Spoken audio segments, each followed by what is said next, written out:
यहाँ देखिए प्लीज़, बता लीजिए अब सारी बातें, आज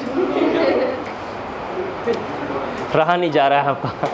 ये देखिए फ्रक्टोज हमारी आज की क्लास की हेडिंग थी, मैंने आपको बताया था फ्रक्टोज हम लोग आज की क्लास में करेंगे। ग्लूकोज हमने लास्ट क्लास में कर लिया, ग्लूकोज के बारे में हमने देख लिया है, ग्लूकोज कैसे बनता है, एनोमर क्या है, उसके बारे में थोड़ा हमने सारे टॉपिक बात कर लिया। फ्रक्टोज हमने लास्ट टाइम में छोड़ दिया था, test of carbohydrate last topic था हमारा, तो हमें फ्रक्टोज करना था। फ्रक्टोज ये पूरा स्ट्रक्चर है, सब बच्चे जानते हैं, इसका नाम डी माइनस फ्रक्टोज है। डी इसलिए नाम है क्योंकि लास्ट का कन्फिग्रेशन कॉन्स्टेंट रखना है।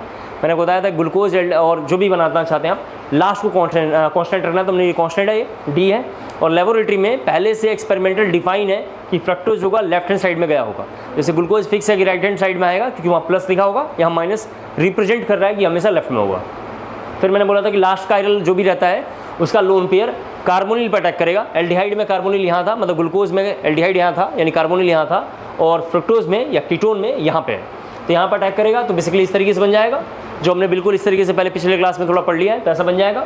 और फिर सब बच्चे जानते हैं इसका जब हम हाइड्रोलिसिस कराएंगे तो ये ऐसा आ जाएगा, और हाइड्रोलिसिस कराएंगे तो बनेगा अल्फा डी फ्रक्टोज, ये लिखा हुआ है, माइनस फ्रक्टोज हमने मेंशन कर दिया है, इसका नाम है बीटा डी माइनस फ्रक्टोज। और ये सारा टॉपिक फीसर फॉर्म में है, सब बच्चे जानते हैं फीसर फॉर्म में। पिछले क्लास मैंने बता दिया है कि अल्फा डी तभी हम लिख सकते हैं जब OH राइट हैंड साइड में हो। शायद मैंने आपको बताया था OH कहाँ पे हो, राइट हैंड साइड में है। OH कहाँ पे, यहाँ पे राइट हैंड साइड में है, तुमने अल्फा लिखा है।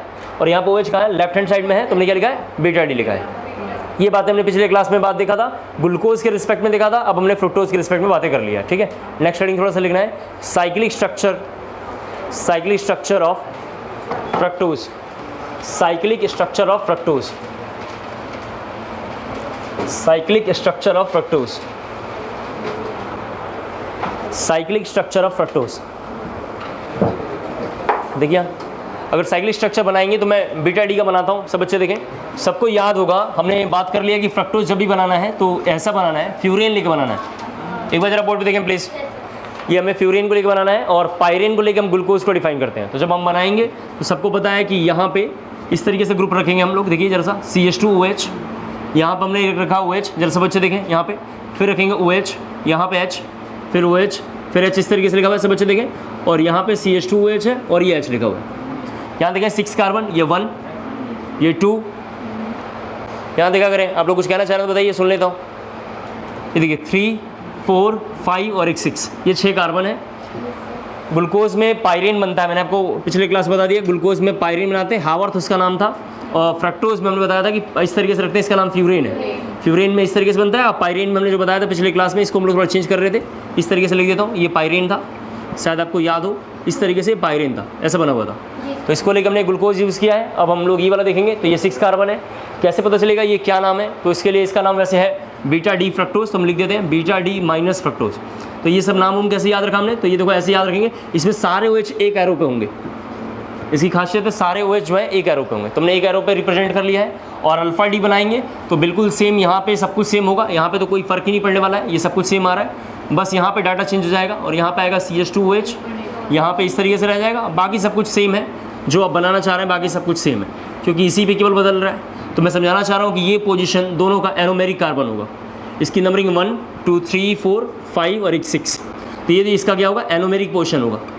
ये एनोमेरिक कार्बन है, कौन सा, ये, इसका नाम एनोमेरिक कार्बन है, और इसका नाम बीटा डी माइनस फ्रक्टोज है, और इसका डी नाम है अल्फा डी माइनस फ्रक्टोज है। दोनों एक दूसरे के सब बच्चे जानते हैं एनोमर होंगे। अल्फा डी यहाँ जरा लिख देता हूँ, alpha D fructose and beta D fructose सब बच्चे जानते हैं एक दूसरे के क्या है, एनोमर है। पिछले क्लास में हमने एनोमर के बारे में थोड़ा बात कर लिया है। एनोमर जो है साइक्लिक स्ट्रक्चर का जो होता है, मतलब हावर्थ स्ट्रक्चर हम एज्यूम करते हैं, हावर्थ का डायस्टोमेरिक फॉर्म है। क्लियर हो पा रहा है मेरी बात, इसको जरा नोट डाउन जल्दी से कर लेंगे।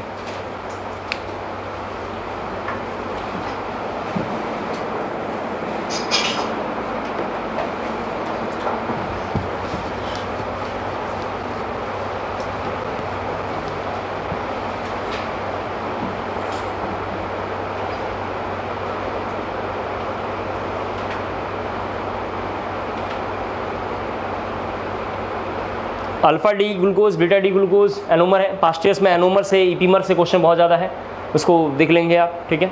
और डीएल से क्वेश्चन एक बार मैं सब पढ़ा के थोड़ा लाता हूँ, फिर बायोमोलिकुल्स में क्या क्या क्वेश्चन आएगा एक जगह लिख दूंगा, आप उसे पढ़ लेंगे तो थोड़ा कंप्लीट हो जाएगा।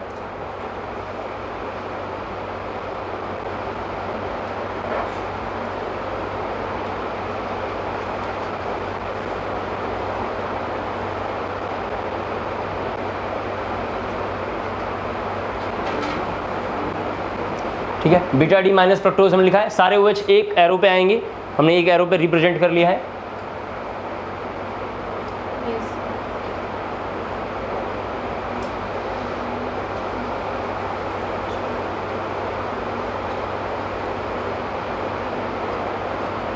बायोमोलिक्यूल्स सभी हम लोग 1-1.5 घंटे में कंप्लीट अगर ले चलते हैं तेज़ी से तो कर लेंगे कवर। बायोमोलिक्यूल्स थोड़ा इजी चैप्टर है, इसको आप देख लेंगे।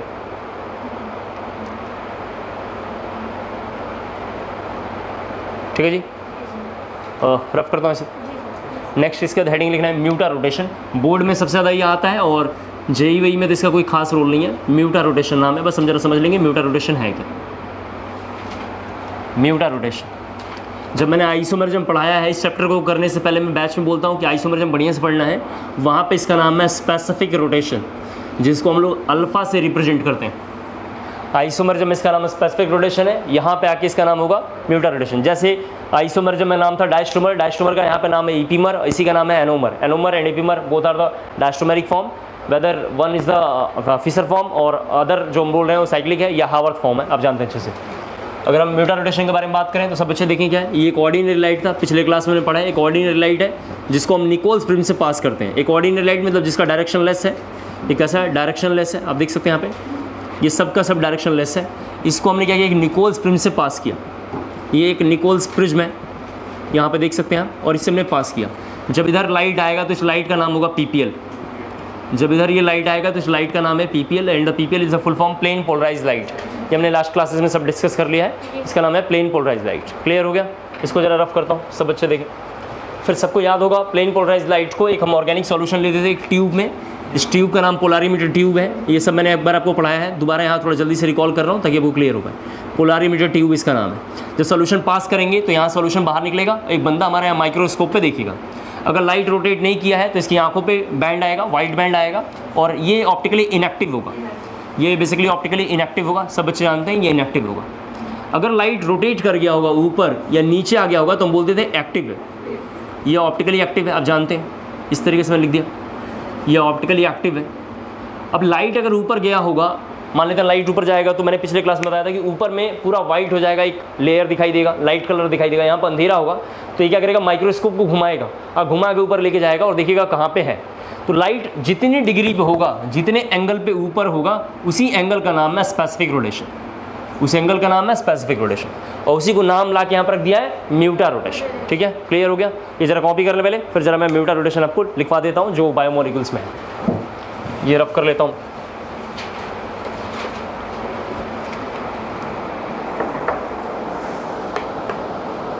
ग्लूकोज तक लास्ट क्लास में हमने कवर कर लिया था, और आज की क्लास में हमने फ्रक्टोज से सीधा शुरू किया है, क्योंकि फ्रक्टोज हमारा लास्ट क्लास में रह रहा था। तो फ्रक्टोज के बाद थोड़ा हम लोग आगे बढ़ रहे हैं और फ्रक्टोज को देखेंगे।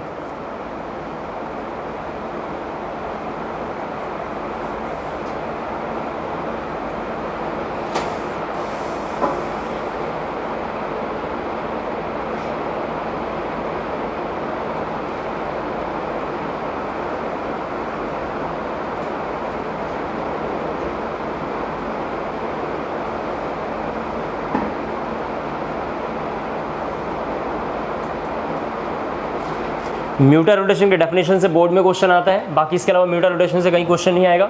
सिर्फ और सिर्फ म्यूटा रोटेशन के बोर्ड में क्वेश्चन आते हैं। कैपिटल DL से क्वेश्चन JEE नीट में आएगा। कैपिटल DL के बारे में हमने पिछले क्लास में बात कर लिया, आपसे JEE में क्वेश्चन है। और एनोमर से क्वेश्चन JEE में है, बोर्ड में है। ईपीमर से JEE में और बोर्ड में क्वेश्चन है, तो उसे कंटिन्यू देख लें, मतलब कंपटीशन में JEE नीट में और बोर्ड में है। एनोमर, ईपीमर ये इंपॉर्टेंट है, उसको पढ़ लेना चाहिए। और DL वगैरह का मैंने बताया, आप देख लेंगे। और ये 3-4 हमने बनाया था स्ट्रक्चर, जैसे ग्लैक्टोज इस तरीके से बताया था, माल्टोज इस तरीके से स्ट्रक्चर्स हैं। मैंने उनको बोला थोड़ा उनको देख लेंगे, क्योंकि ग्लैक्टोज में लाके डाटा चेंज हो जाता है, बाकी सब कुछ सेम रहता है, उसको आप बढ़िया से पढ़ लेंगे। बाकी स्ट्रक्चर वगैरह मैं आपको बना के दिखा रहा हूँ, लेकिन कोई भी स्ट्रक्चर आपको याद नहीं रखना है। एक आध बार सिंबॉलिक फॉर्म में याद रखेंगे, W शेप में आएगा, और याद रखेंगे सिंगल एरो पे आएगा, ऐसे थोड़ा याद रखेंगे तो काम हमारा हो जाएगा। ग्लूकोज के एविडेंसेस हमने थोड़ा लिखवा रखे हैं, साइक्लिक फॉर्म में होगा या कार्बोनिल फॉर्म में, तो क्या क्या होगा ये सब बोर्ड में आएगा। JEE नीट से इसका कोई लेना देना नहीं है, NCERT वगैरह में यहाँ पे कुछ भी नहीं है। स्टैंडर्ड कंपाउंड का नाम ग्लिसरॉल्डिहाइड है, जिसे क्वेश्चन है लास्ट ईयर्स में, उसको हमने JEE नीट वाले में भी यानी आइसोमरिज्म की क्लासेस में लाके कवर कर लिया। लिखना है म्यूटा रोटेशन में द स्पॉन्टेनियस, लिखेंगे द स्पॉन्टेनियस। म्यूटा रोटेशन में लिखेंगे the spontaneous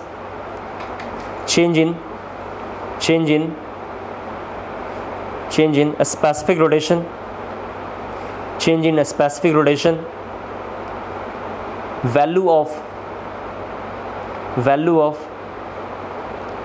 the spontaneous change in a specific rotation, ठीक है, value of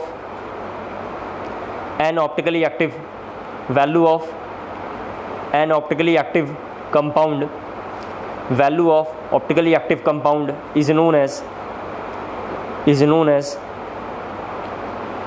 as muta rotation, is known as muta rotation. Next heading है ग्लाइकोसिडिक लिंकेज।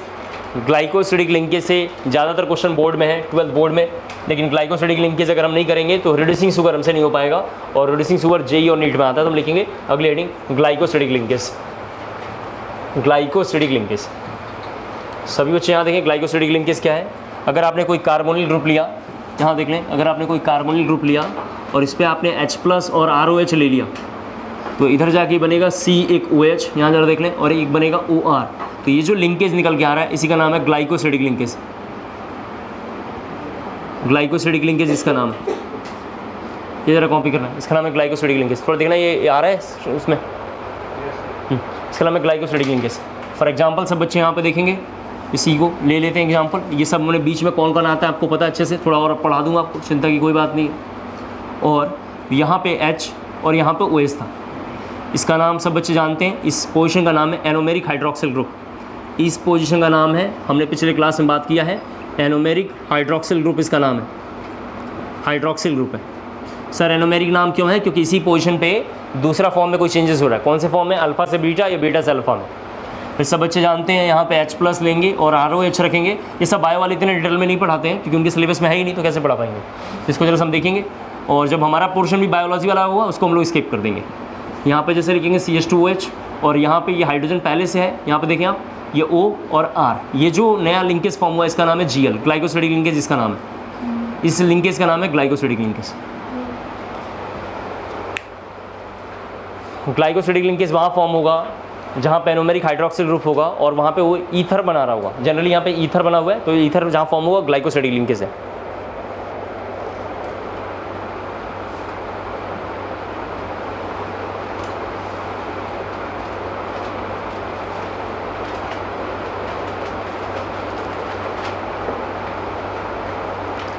हो गया?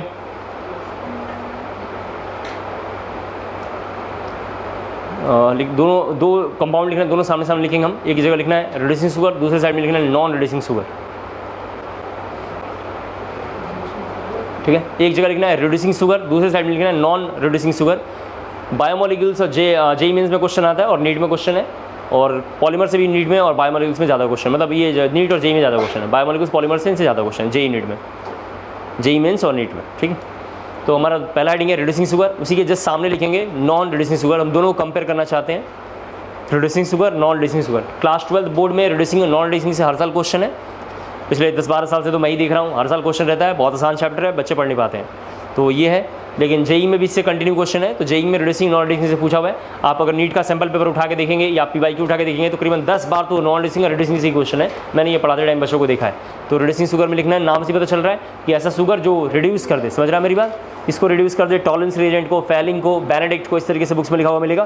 तो लिखना थोड़ा सा एनोमेरिक हाइड्रोक्सिल ग्रुप लिखेंगे। Anomeric hydroxyl group is responsible, reducing sugar में लिखना है anomeric hydroxyl group, anomeric hydroxyl group is responsible for the oxidation, is responsible for the oxidation, is responsible for the oxidation of carbohydrates, of carbohydrates, of carbohydrates,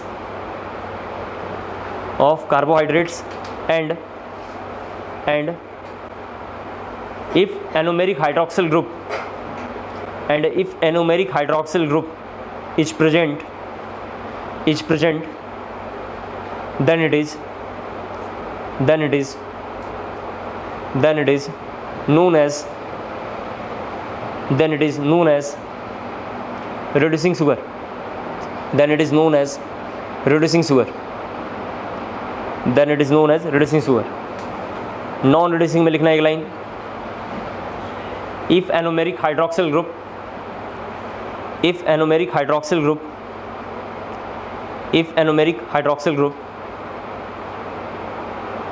लिखा आप लोगों ने, is not present, then compound is known as non-reducing sugar. Then compound is known as non-reducing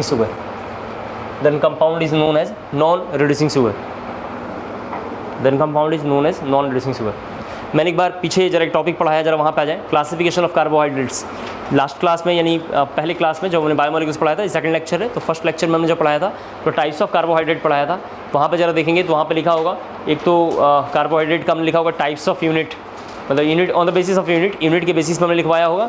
फिर हमने लिखवाया होगा on the basis of hydrolysis के बारे में बात किया था, इसमें reducing, non reducing, crystalline, non crystalline लिखा होगा। तो रिड्यूसिंग में लिखा हुआ जरा से देख लें आप, एक ऐसा जो बेनेडिक्ट, फेहलिंग और टॉलिंस को मतलब कर पाए। तो हमें कायदे से वो डेफिनेशन याद रखना था, तो वहाँ पे रिड्यूसिंग, नॉन रिड्यूसिंग तो हमने लिखा था, लेकिन आज की क्लास में हम बहुत डिटेल में देखेंगे कि रिड्यूसिंग और नॉन रिड्यूसिंग शुगर कौन कौन से हैं और कैसे कैसे काम करते हैं। क्लियर हो गया सबको? लिखना हेडिंग थोड़ा सा, ओलिगोसैकेराइड हमारी हेडिंग है आज की क्लास की, ओलिगोसैकेराइड।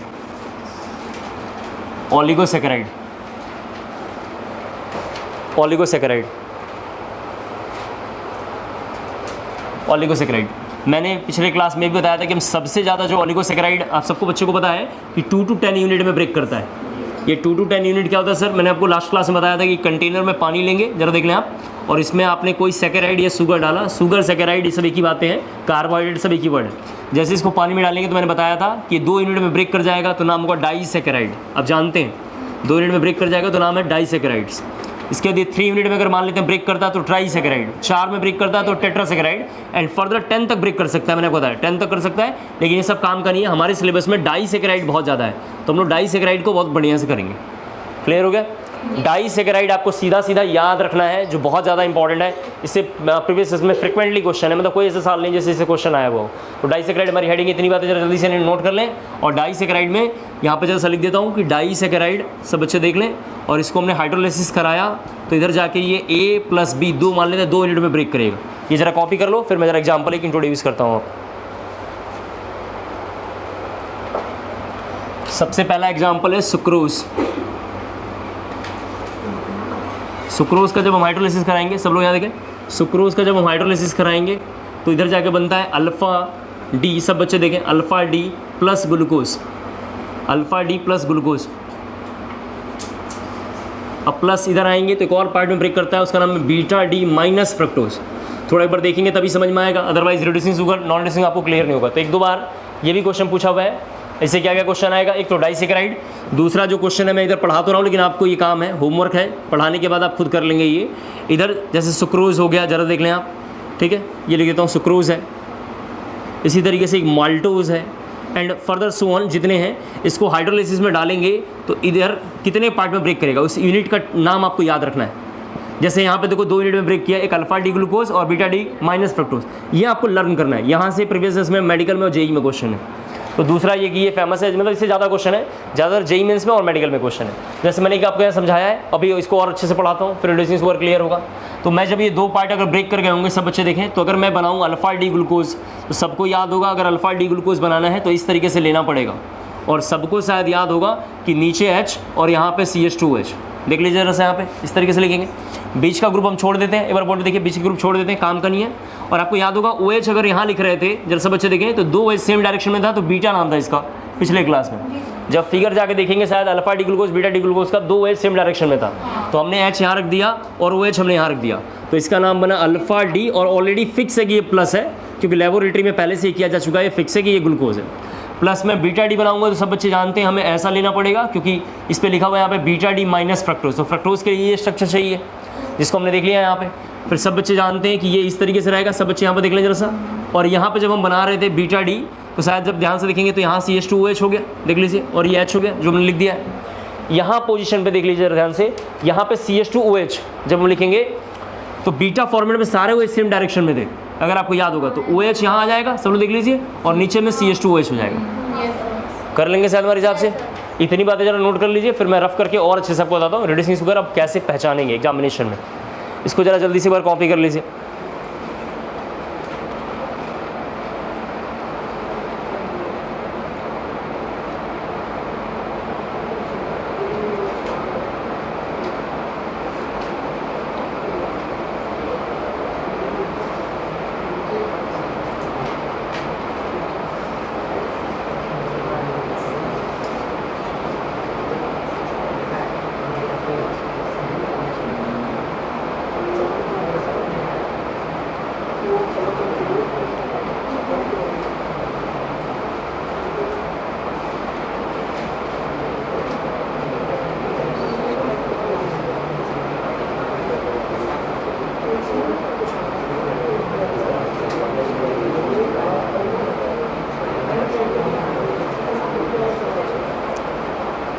हो गया।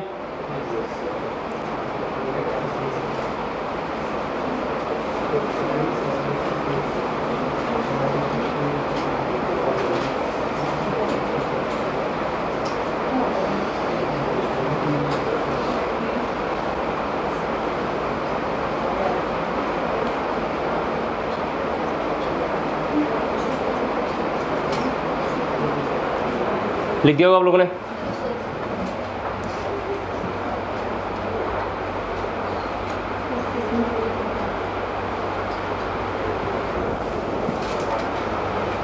ठीक है जी, यहाँ देखिए सभी लोग, मुझे अगर यहाँ से वाटर बाहर करना है, अब ग्लाइकोसिडिक लिंकेज बनाना है, तो शायद आपने नोट किया होगा ग्लाइकोसिडिक लिंकेज में OR बॉन्ड बन रहा है। ग्लाइकोसिडिक लिंकेज में कौन सा बॉन्ड है? O और R। तो मैं क्या करूँगा, मुझे अगर OR बॉन्ड चाहिए तो मैं क्या करूँगा, इसको रिवर्स कर दूंगा। सब बच्चे देखें, इसको जब मैं रिवर्स करूँगा, इस पूरी बात को जरा ध्यान से देखना है, जब मैं इसको रिवर्स करूँगा, मैं इधर करके लिख रहा हूँ, तो पूरा डाटा इस तरीके से, ये आप देख पाएंगे तभी समझ पाएंगे, अदरवाइज़ बहुत रटना पड़ेगा। तो जब हम रिवर्स करेंगे तो ये इस तरीके से हो जाएगा, सब कुछ सेम बीच वाला। तो यहाँ पे ये OH इधर आ जाएगा और यहाँ पे CH2OH आ जाएगा, और जरा देखें यहाँ पे ये CH2OH है पहले से, और यहाँ हाइड्रोजन आ जाएगा। ठीक चल रहा है? yes, फिर यहाँ से अब वाटर बाहर निकलेगा, सबको एकदम दिख रहा होगा अच्छे से, ये वाटर बाहर निकल गया यहाँ से जो हमने निकाल लिया। और बाकी जो रिवर्स हमने क्यों किया अभी आपको समझ में आ जाएगा, क्योंकि OR बॉन्ड बनना चाहिए। OR बॉन्ड तभी बनेगा जब रिवर्स होगा, वरना H2O केवल निकलेगा और उनके बीच में सिंगल सिंगल बॉन्ड बन जाएगा। तो जैसे ये दोनों बाहर होंगे तो मुझे ऐसा कुछ दिखाई दिया है, इधर जरा से देखें, ये तो पहले से ऐसा बना हुआ है, और ये बीच में जो बॉन्ड है इसको छोड़ देंगे। इधर एक जगह लिखा हुआ है CH2OH, तो इसको लिख दूंगा, और यहाँ पे हाइड्रोजन है और इस तरीके का ऑक्सीजन है, देख लें आप जरा सा, और यहाँ पे जो ग्रुप है इस तरीके से हमने ले लिया एक ग्रुप, और ये ऑक्सीजन आपस में पहले से लिंक है, और ये पहले से बॉन्ड बने हुए, देख लीजिए जरा साहब, सब कुछ जैसे ही चल रहा होगा। यहाँ पे एक ऑक्सीजन और इनके बीच में बॉन्ड बन जाएगा ऐसा, तो हमने ये बना लिया, जरा सा देख लो आप। और इधर साइड में एक ग्रुप जो है CH2OH पहले से है, उम्मीद करता हूँ क्लियर हो गया होगा। और इधर में एक हाइड्रोजन है, और इधर साइड में एक जगह लिखा हुआ है CH2OH, सबको शायद क्लियर हो गया होगा। इस कंपाउंड का नाम था सुक्रोज। सुक्रोज कौन है? यहाँ से लेके यहाँ तक। तो प्रीवियस में पूछेगा कि सुक्रोज का कॉम्पोजिशन क्या है, तो कॉम्पोजिशन में कैसे पता चलेगा, जब इसको हमने वाटर में डाला होगा। तो ये कंटेंट हमें थोड़ा याद रखना पड़ेगा। मैंने 8-10 कंपाउंड याद रखे हैं, आपको भी 8-10 याद रखना चाहिए। अल्फा डी ग्लूकोज, और इसमें ब्रेक कर गया, जैसे भी माल्टोज लेंगे तो 2 पार्ट में ब्रेक करेगा, उस पार्ट को 2 हमें याद रखना चाहिए, ऐसा बन गया। पूरी बात सबको समझ में आ गया? यहाँ तक जरा जल्दी से नोट कर लीजिए। फिर इंपॉर्टेंट बात अब बोलता हूँ, रिड्यूसिंग शुगर, एक लाइन में रिड्यूसिंग शुगर अब आएगा, और जैसे ही एग्जाम में आपके पास रिड्यूसिंग शुगर आएगा, आप बस वो देखेंगे और सारा काम हो जाएगा अपने आप। कोई भी रिड्यूसिंग शुगर आपको याद बात करने की जरूरत नहीं है।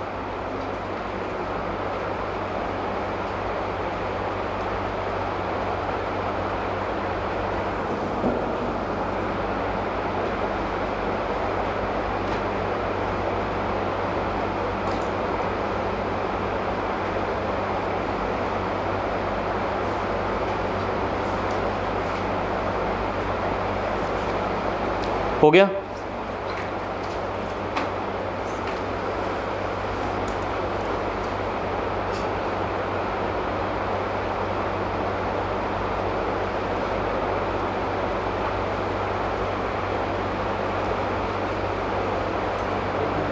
लिख दिया आप लोगों ने?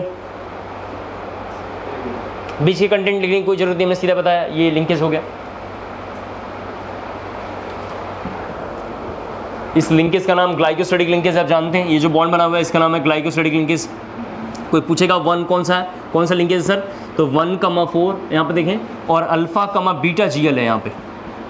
सही कैसे पता चला, जरा से यहाँ देखिए, 1,4 अल्फा, बीटा कैसे पता चला? यहाँ देखिए सभी लोग, इसकी नंबरिंग करेंगे 1,5 सॉरी 1 2 3 4 5, ठीक है, ये यहाँ पर नंबरिंग कर लेते हैं 1 2 3 4 5। तो हमने लिख दिया 1,5। तो पहले ये 1,5 है, सब बच्चे देखें, और अल्फा बीटा क्यों है, यहाँ भी 1 है, ये देखिए 2 3 4 5 और 6। कहाँ कहाँ बॉन्ड बन रहा है सब बच्चे देखें, 5वें नंबर पे और पहले नंबर में बॉन्ड बन रहा है। तो 1,5 है, और अल्फा बीटा इसलिए नाम है, एक अल्फा का और एक बीटा का पार्टिसिपेट कर रहा है। शायद उम्मीद करता हूँ क्लियर हो गया होगा सबको। फिर सब बच्चे थोड़ा यहाँ देखें, 1-2 लाइन और। सबको शायद याद होगा कि इस ग्रुप का नाम, जरा ध्यान से देखें, ऐसा हमने कोई ग्रुप बनाया था जब हमने एनोमेरिक ग्रुप्स पढ़ रहे थे, एनोमेरिक हाइड्रोक्सिल पढ़ रहे थे। तो यहाँ पे जब OH आ रहा था तब नाम था इसका एनोमेरिक हाइड्रोक्सिल ग्रुप। इस कार्बन का तब नाम था पिछले क्लास में एनोमेरिक हाइड्रोक्सिल ग्रुप। जब नोट्स में देखेंगे तो क्लियर होगा। यही एनोमेरिक हाइड्रोक्सिल ग्रुप, जब ये मतलब कोई ग्रुप है, जैसे मान लेते हैं ये अल्फा था, फिर सब बच्चे जानते हैं कि ये इधर जाता होगा पूरा डाटा, और ये CH2OH है, रफ है सब बातें देख लें यहाँ पे। तो इसका नाम था बीटा। ये अल्फा था, ऊपर वाला कौन है अल्फा, और नीचे वाला कौन है बीटा। बीटा डी ग्लूकोज, ऊपर वाले का नाम अल्फा डी ग्लूकोज। इसके पास भी एनोमेरिक हाइड्रोक्सिल ग्रुप है, एक बार बोर्ड पे देखें प्लीज़। इसके पास भी एनोमेरिक हाइड्रोक्सिल ग्रुप है जो सबको दिखाई दे रहा है। जिस सब्सटेंस के पास एनोमेरिक हाइड्रोक्सिल ग्रुप होगा वो रिड्यूसिंग शुगर है आज से। तो देखिए इसके पास एनोमेरिक हाइड्रोक्सिल ग्रुप है, इसका मतलब ये एक रिड्यूसिंग शुगर है। एनोमेरिक हाइड्रोक्सिल ग्रुप क्या है, इस पोजीशन पे एनोमर है, इस पोजीशन पे डायस्ट्रोमर है, बाकी सब कुछ कांस्टेंट है। एनोमर क्या है, डायस्ट्रोमर है। पिछले क्लास में बात किया डायस्ट्रोमर किसका, फिशर फॉर्म था तो उसका नाम ईपीमर है, साइक्लिक फॉर्म है तो उसका नाम एनोमर है। तो इस पोजीशन का नाम एनोमर है और इस पे OH आएगा तो नाम है एनोमेरिक हाइड्रोक्सिल ग्रुप। जिसके पास ये होगा, यानी ये जिसके पास लिखा हुआ होगा वो रिड्यूसिंग शुगर है। तो ये जैसे रिड्यूसिंग शुगर है, ये रिड्यूसिंग शुगर है, लेकिन ये नहीं है। कौन नहीं है, सुक्रोज नहीं है, क्योंकि सुक्रोज के पास एनोमेरिक नहीं है, सुक्रोज के पास CH2OH आ गया है। डायरेक्ट OH यहाँ पे लिखा हुआ है क्या, नहीं। तो ये एनोमेरिक पोजीशन है। सब बच्चे देखें, ये पोजीशन का नाम एनोमेरिक होता है, आप जानते हैं। और एनोमेरिक हाइड्रोक्सिल ग्रुप ये होना चाहिए था, ये जो ग्रुप है ये एनोमेरिक होना चाहिए था, लेकिन आप देख सकते हैं कि इसके पास ऐसा नहीं है, इसके पास CH2OH है। इसलिए बुक्स में लिखा हुआ sucrose are non reducing sugar. सबको ऐसा क्लियर हो गया, सुक्रोज एक नॉन रिड्यूसिंग शुगर है। क्लियर हो गया, इसको जरा जल्दी से कॉपी कर लेंगे। सुक्रोज हमेशा एक नॉन रिड्यूसिंग शुगर है।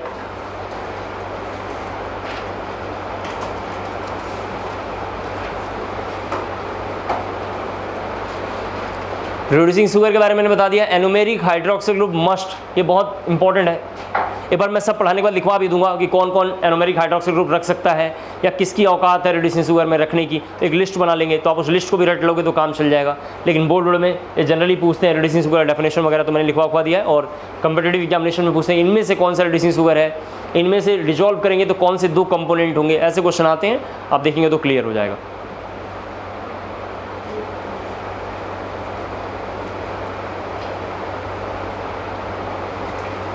रफ करें इधर, फिर थोड़ा इसको देखते हैं सुक्रोज को दोबारा एक बार, सुक्रोज में क्या प्रॉब्लम है।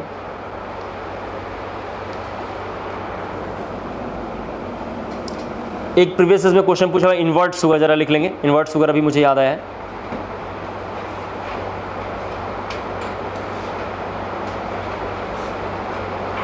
इन्वर्ट शुगर लिखना है आपको। एक होता है invert sugar, invert sugar. Invert sugar के लिए जरा से देखें, ये लाइन दोबारा आपको थोड़ा लिखना पड़ेगा। इसमें अल्फ़ा की वैल्यू होती है 65 डिग्री। इसी अल्फ़ा का नाम मैंने आपसे बताया है स्पेसिफिक रोटेशन है, ठीक है। ये क्या बताना चाह रहा है सर आपसे, ये बताना ये चाह रहा है। सब बच्चे एक बार देखें कि जब इस कंटेनर में हमने ट्यूब में यानी PPL ले लिया था, सब बच्चे एक बार बोर्ड में देखें, थोड़ा आप समझ जाएंगे। PPL हमने ले लिया और इसे लाइट को पास किया इस सॉल्यूशन से। कौन सॉल्यूशन सर, ऑर्गेनिक सॉल्यूशन है। अगर इसने लाइट को राइट में घुमा दिया, मान लिया ऊपर राइट है, अपनी मर्जी से मान लिया, और कितना डिग्री घुमाया, 65 डिग्री, दिख रहे हैं यहाँ पे आप। तो यही अल्फ़ा लिखा हुआ है कि इसमें 65 डिग्री राइट में घुमाया है। ये क्या है, एक लेबोरेटरी का डाटा है, फिक्स है, आपको डाटा वगैरह याद नहीं करना है, बस ऐसे फालतू लिखा हुआ है। दूसरा फिर अल्फ़ा की वैल्यू यहाँ पे देखें, यहाँ पे 52.5 डिग्री, यहाँ पे होता -92 डिग्री, ये लिखो -92 डिग्री। इसका मतलब मुझे बात समझ में आया। आपको डाटा याद नहीं रखना, मैंने याद रखा पढ़ाने के लिए, तो ये सब याद नहीं रखना है। मुझे एक बात देख के पता चल रहा है कि इनिशियल ये मॉलिक्यूल प्लस था, प्लस का मतलब D था, और जैसे ही प्रोडक्ट बना ये इधर जाके L भी बन गया है। क्या कहते हैं आप लोग, D तो है ही है और L भी बन गया है। सभी बच्चों को याद होगा L या माइनस बन गया, सभी बच्चों को याद होगा कि लेबोरेटरी में हम R लेते हैं, उसी को हम D मान लेते हैं, क्योंकि हम लैब में काम करते नहीं है, तो जहाँ जहाँ R है उसको D मान लेते हैं। तो मान लेते हैं हमने इनिशियल R लिया और इधर जाके क्या बन गया, S बन गया। तो R से S होता है, तो इसका नाम पिछले क्लास में हमने इन्वर्जन बोला था शायद, ठीक है। तो inversion of sugar are known as invert sugar. सबको शायद क्लियर हो गया होगा। कि जरा कॉपी करने के बाद ये लाइन लिखना है, ये थोड़ा लाइन आपको कॉपी करना है। जहाँ आपने लिखा था वहीं इस लाइन को थोड़ा लिख लो, जहाँ आपने ऊपर लिखा है उसी में डाटा वाटा भर लो, आपको थोड़ा क्लियर हो जाएगा।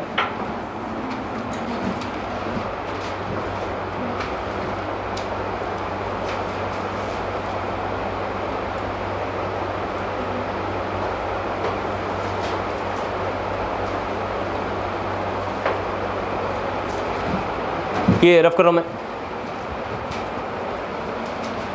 क्या लिखना है, inversion of sugar is known as invert sugar. Inversion of sugar is known as invert sugar. Inversion of sugar is known as invert sugar. दूसरा इसी तरीके से एक है माल्टोज, इसको माल्ट शुगर भी बोलते हैं कई बार, ऐसा रखा हुआ है माल्टोज। दूसरा हेडिंग है माल्टोज, लिखना है आपको थोड़ा सा। सेकंड हेडिंग है माल्टोज, और माल्टोज में फिर ये लिखना शुरू करना है आपको। पहला हेडिंग करना है, दूसरा हेडिंग है माल्टोज, पहला था सुक्रोज, माल्टोज ये लिखना है। और ये देखिए माल्टोज को जब हम डालते हैं तो अल्फा डी प्लस ग्लूकोज में ब्रेक करता है ये, प्लस फिर से अल्फा डी प्लस ग्लूकोज में ब्रेक करता है। देखिए यहाँ पे ये 2 बार अल्फा डी में ग्लूकोज में ब्रेक करता है। तो जैसे किसी बच्चे ने अल्फा डी ग्लूकोज लिखा, सब बच्चे बोर्ड पे देखें यहाँ पे देखिए ये CH2OH हो गया, और यहाँ पे H और यहाँ पे OH। अल्फा डी सी का नाम था, पिछले क्लास में मैंने डिटेल में आपको पढ़ा दिया है। आपको ना भी याद रहे तो इसको थोड़ा सा बस देखेंगे तो आइडिया हो जाएगा। सब बच्चे देखें माल्टोज कैसे बनता होगा इसके बारे में बात करते हैं। माल्टोज को वाटर में डालेंगे तो ब्रेक करेगा, ये सब थोड़ा याद रखना है, प्रीवियस का क्वेश्चन है। तो CH2OH लेंगे, सब बच्चे देखें यहाँ पे H और यहाँ पे OH है। ऑलरेडी यहाँ पे OH है, सब बच्चे जानते हैं, तो यहाँ से एक वाटर बाहर निकल जाएगा, और जैसे यहाँ से वाटर बाहर निकालेंगे जो प्रोडक्ट बनने वाला है, ये वाटर थोड़ा डालो, फालतू है, ये थोड़ा देखना है जो काम का है। इसमें एक ऑक्सीजन यहाँ लिंक हो गया, और यहाँ पे ये ऑक्सीजन लिंक है, और फिर फर्दर ये इस तरीके से लिंक है। इसको मैं थोड़ा नीचे बना लेता हूँ, शायद आपको समझाने में इधर दिखे नहीं। ये देखिए ये इस तरीके से बना हुआ है, और फिर एक ऑक्सीजन यहाँ पे लिंक है, और इस तरीके का लिखा हुआ है। अब आपको पूरी बात क्लियर हो जाएगा। यहाँ पे सब लोग जानते हैं एक CH2OH था, इधर में कोई छेड़छाड़ नहीं हुआ है, इधर में एक CH2OH है।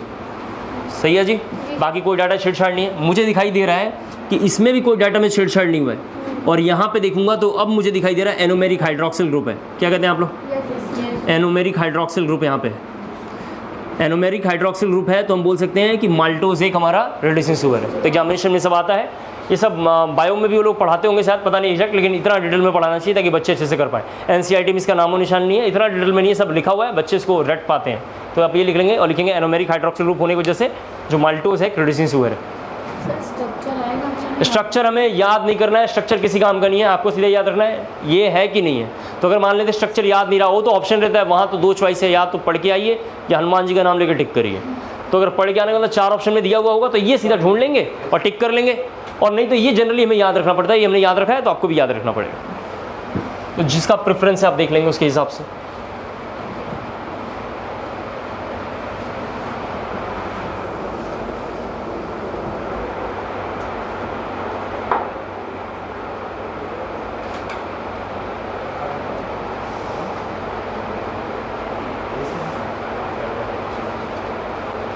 और कौन सा लिंकेज फॉर्म होगा इस यहाँ पे देखेंगे तो 1,4 होगा। सब बच्चे देख लें 1 2 3 4 और 1,4 अल्फा अल्फा GL। सही है ना सर? पहले और चौथे नंबर पे फॉर्म हो रहा है, इधर थोड़ा लिख देता हूँ 1,4 सब बच्चे देख सकते हैं, और अल्फा अल्फा GL लिख सकते हैं। ठीक है, ग्लाइकोसाइडिक लिंकेज, क्योंकि 2 अल्फा यहाँ पे देख सकते हैं, तो अल्फा अल्फा GL लिख सकते हैं। इसको कॉपी कर लेंगे, और इसके बाद हम लोग हेडिंग करेंगे लैक्टोज। थर्ड हमारा लैक्टोज 6 है, ये 6 टोटल है, 5-6 आपको याद रखना पड़ेगा। लैक्टोज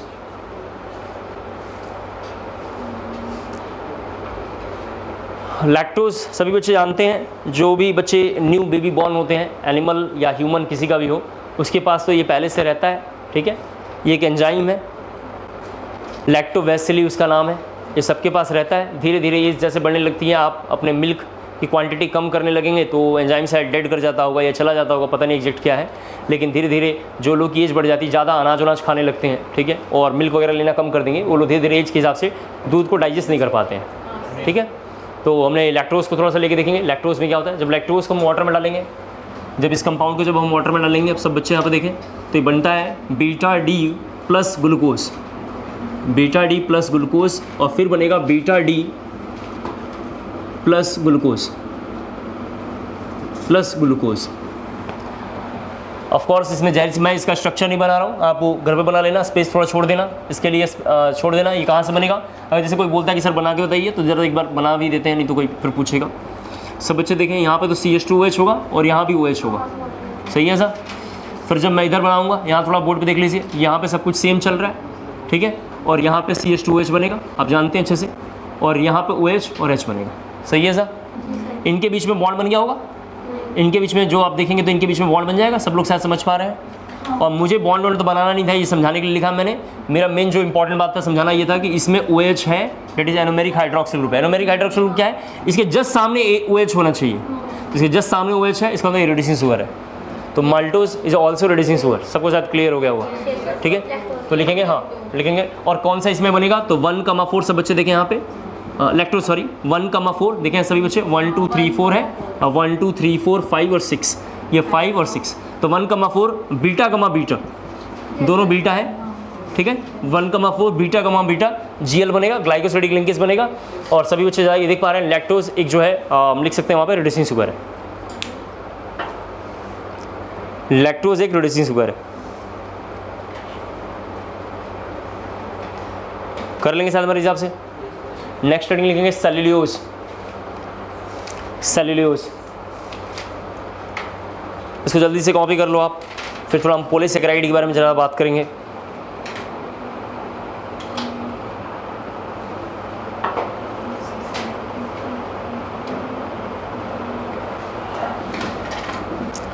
सेल्यूलोज, सेल्यूलोज में भी देखें सब कुछ सेम है बिल्कुल, इसी का लैक्टोज का ही कॉपी है सेल्यूलोज। तो सेल्यूलोज में लिखना है आपको थोड़ा सा, सेल्यूलोज को वाटर में जब डालते हैं, ठीक है, तो सेम ये लिख देना बीटा डी ग्लूकोज और बीटा डी ग्लूकोज। सेल्यूलोज में भी सेम दो कंटेंट बनेगा, बीटा डी ग्लूकोज और बीटा डी ग्लूकोज। यहाँ लैक्टोज की जगह बस सेल्यूलोज दोबारा लिख देना है, बाकी सब कुछ सेम। सेल्यूलोज में बाकी सब कुछ सेम, ठीक है, दोनों में डिफरेंस जरा देखें। तो लैक्टोज में जरा ग्लैक्टोज कर लेना, जरा देखें एक बार थोड़ा सभी बच्चे। लैक्टोज का जब वाटर हाइड्रोलाइसिस किया हमने तो यहाँ पे ग्लूकोज और ग्लूकोज लिखा हुआ है, इस ग्लूकोज को ग्लैक्टोज कर दो, इस ग्लूकोज को ग्लैक्टोज कर दो, इस ग्लूकोज को ग्लैक्टोज कर देंगे लैक्टोज में। सेल्यूलोज में फिर बाकी सब कुछ ऐसे सेम लिखना है, मतलब ये बाकी यहाँ पे ये केवल यहाँ सेल्यूलोज लिखना है, बाकी लाइन पूरा का पूरा सेम कॉपी करना है। सेल्यूलोज में बाकी पूरा लाइन सेम कॉपी करना है, बीटा डी प्लस ग्लूकोज और beta D plus glucose. Cellulose का हाइड्रोलाइसिस कराएंगे तो सेम बनेगा beta D glucose plus beta D glucose. और सभी बच्चे जानते हैं सेल्यूलोज एक तरीके से कैसा होगा, रिड्यूसिंग शुगर होगा, ठीक है। सेल्यूलोज एक तरीके का रिड्यूसिंग शुगर है। सेल्यूलोज लिख लोगे, मैं इधर थोड़ा लिख देता हूँ शायद।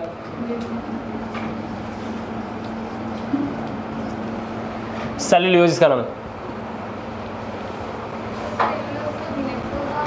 हाँ, लैक्टोज में यहाँ पे लिखना है, यहाँ पे लिखना है ग्लैक्टोज बीटा डी ग्लैक्टोज और यहाँ पे लिखा बीटा डी ग्लूकोज, ठीक है। ये बार जरा सभी अच्छे देखें, एक टॉपिक यहाँ पे थोड़ा देखना है जिसका नाम अगली हेडिंग है पॉलीसेकेराइड लिखना। पॉलीसेकेराइड, पॉलीसेकेराइड उसे बोलते हैं जिसकी यूनिट 10 से हाइयर हो, 10 टू हाइयर लिख देता हूँ, 10 टू हाइयर ऐसा लिख दो, 10 टू हाइयर। 10 और 10 से ज़्यादा वाली जो भी यूनिट होगा उसको हम लोग पॉलीसेकेराइड बोलते हैं, ठीक है। हाँ, कार्बन का नंबर 10 या 10 से ज़्यादा हो, ठीक है, इसको पॉलीसेकेराइड बोलते हैं। कार्बन का नंबर नहीं, क्या जो वाटर में जाए और 10 पार्ट में ब्रेक करे। कार्बन का नंबर होता तो ग्लूकोज में ही C6 हो जाएगा, तो वाटर में जाए और 10 यूनिट में ब्रेक करे तो ओलिगोसेकेराइड था, और 10 से ज़्यादा में जैसे ब्रेक करने लगेगा तो उसको आप समझ पा रहे होंगे, हम लोग बोलेंगे पॉलीसेकेराइड, ठीक है। लेकिन all polysaccharides are non reducing sugar, ये लाइन थोड़ा एक लिख लेना है। All polysaccharides are non reducing sugar, जितने भी पॉलीसेकेराइड्स हैं सबके सब नॉन रिड्यूसिंग शुगर हैं, जितने भी पॉलीसेकेराइड्स हैं सबके सब नॉन रिड्यूसिंग शुगर हैं। अब पहला इसमें लिखेंगे स्टार्च, पहला लिखना है स्टार्च, फर्स्ट है स्टार्च। स्टार्च में लिखना है, स्टार्च से प्रीवियस में क्वेश्चन है तो लिखेंगे starch is a polymer of, starch is a polymer of glucose, starch is a polymer of glucose. Previous में पूछा हुआ है कि स्टार्च में कंपोजिशन क्या होता है, तो लिखना है it consist 20% amylose, it consist 20% amylose, 20% amylose, 20% amylose होगा। ब्रैकेट में फिर से लिखना linear polymer of alpha D plus glucose, linear polymer of alpha D plus glucose, linear polymer of alpha D plus glucose,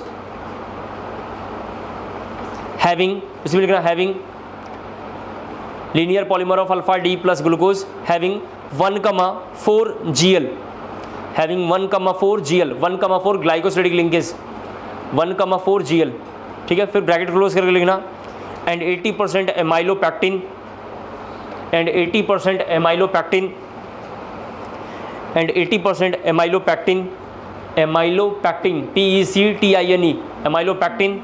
bracket में लिखना it is a branch polymer of, it is a branch polymer of alpha D plus glucose, alpha D plus glucose, it is a branch polymer of alpha D plus glucose, alpha D plus glucose देखा आप लोगों ने, plus लिखना बार बार जरूरी है, alpha D plus glucose having 1,6 GL, having 1,6 GL, having 1,6 GL। NCERT में इतना ही लिखा हुआ है, लेकिन हम लोग थोड़ा और डिटेल में करेंगे, तो अगली हेडिंग लिखना है थोड़ा सा एमाइलोज, एमाइलोज अगली हेडिंग लिखना है, एमाइलोज। एमाइलोज का स्ट्रक्चर जरा देखें, सभी लोग बनाएंगे तो ये बनेगा एमाइलोज का स्ट्रक्चर, ये है, यहाँ थोड़ा देखें,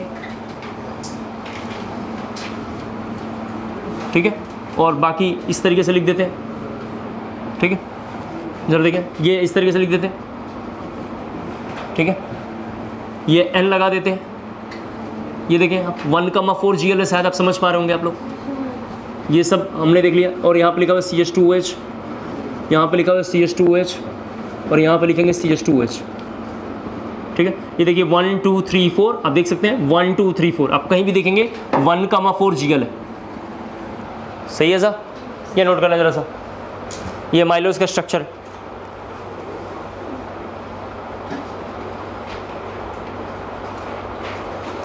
दूसरा क्या पूछ रहा है, हाँ एमाइलोपैक्टिन, तो एमाइलोपैक्टिन का बनाएंगे,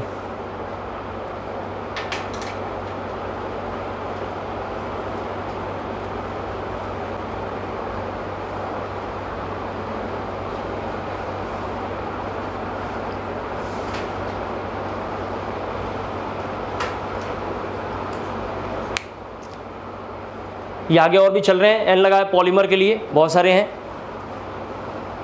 सिंगल एक चेन हमने बनाया है, बना लिया आप लोगों ने। दूसरा लिखना है एमाइलोपैक्टिन, अगला लिखना है एमाइलोपैक्टिन, एमाइलोपैक्टिन, ये रफ कर रहा हूं मैं,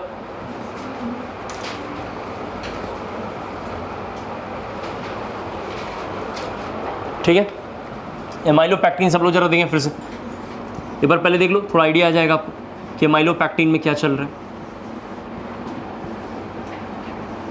ये सब बायोलॉजी में सर ने बहुत डिटेल में कराया होगा, हम भी एक बार आपकी क्लासेस में कर दे रहे हैं ताकि आपको बिल्कुल लगे कि सब कुछ हो गया। यहाँ देखें CH2OH, यहाँ लिखा हुआ है CH2OH, फर्दर CH2OH, सब बच्चे एक बार देखें थोड़ा बोर्ड पे। इसमें भी हम ध्यान से देखेंगे तो 1,4 GL ही बन रहा है, और इधर भी 1,4 GL बन रहा है। आपने एमाइलोपैक्टिन में लिखा कि 1,6 GL बनना चाहिए, सही है ऐसा, तो 1,6 देखें यहाँ पर सब लोगों को, 1 2 3 4 5 और 6, और देखें 1,6, तो 1,6 बनेगा तो बुक्स वाले ऐसे बनाते हैं इसको, शायद अब समझ गए होंगे। तो थोड़ा आपको ये बनाना है, इतना बड़ा स्ट्रक्चर है, ठीक है, इतना बड़ा स्ट्रक्चर है, इसका नाम है एमाइलोपैक्टिन, ये कॉपी करना है पूरा स्ट्रक्चर एक साथ में। ये स्ट्रक्चर जरा जल्दी से एक बार नोट डाउन आपको करना है। अच्छा ठीक है।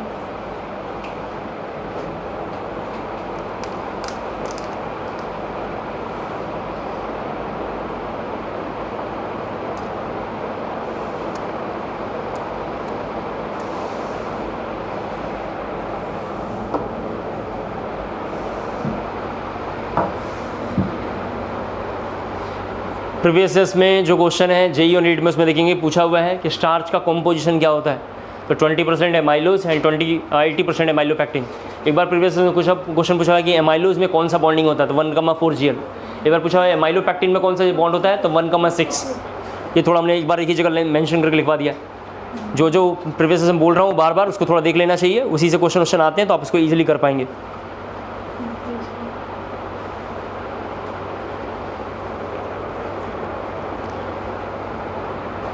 कर लेंगे सर हमारे हिसाब से।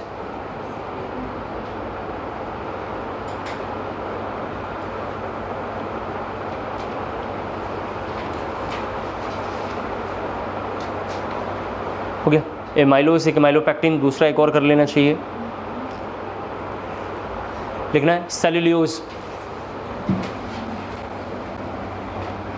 दूसरा है सेल्यूलोज।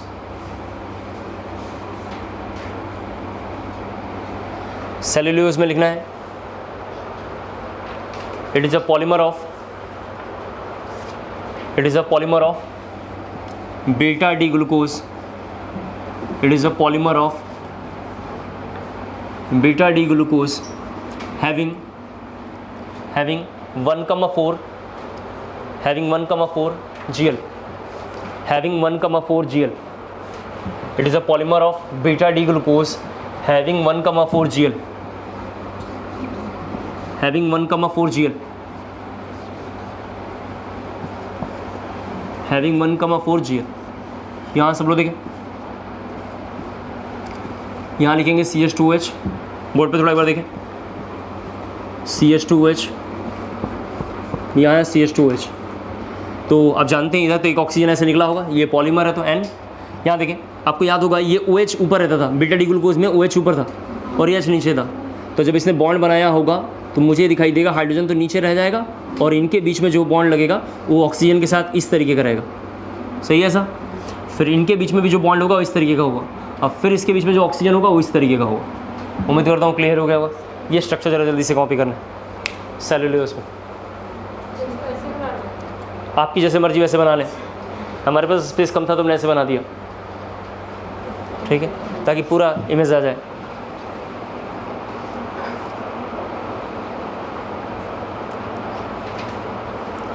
प्रॉब्लम ये है जो NCERT वालों ने सिलेबस डिज़ाइन किया है इसको 12th में रख दिया है और जो बायोलॉजी में बायोमोलिक्यूल्स को 11 में रख दिया है. यही गलती करा है. इसको भी उठा के उसको 12th में डाल देना चाहिए या इसको उठा के उसको 11 में लेकर आना चाहिए. इसको आइसोमरिज्म के आसपास में रखना चाहिए क्योंकि इसमें कोई रिएक्शन से लेना देना नहीं. आप देख पा रहे हैं बस यहाँ आइसोमरिज्म सब कुछ चल रहा है. तो उसे बायोलॉजी वाले बच्चे थोड़े कंफर्ट फील कर पाते हैं क्योंकि बायो में इतना मुझे लगता नहीं इतना डिटेल में करा देंगे. बायो में इतना डिटेल में तो करते ही नहीं. वो तो उनका दूसरा ही चलता होगा, DNA RNA, फिर उधर सेगमेंट पढ़ाते होंगे. तो इसका अंदर ये टॉपिक भी केमिस्ट्री का वहीं पर रखना चाहिए क्योंकि वो मुझे लगता है कि टीचर जो पढ़ाते होंगे जो भी बायोलॉजी बच्चों को थक जाते होंगे बोलते बोलते ग्लाइकोसिडेटिक लिंकेज है, ये बॉन्ड है, ये बॉन्ड है. लेकिन बच्चे कहते हैं आप कह रहे हो तो सही कह रहे होंगे, बाकी कहीं दिखाई नहीं देता होगा ये सब चीज़ें. तो यहाँ पे है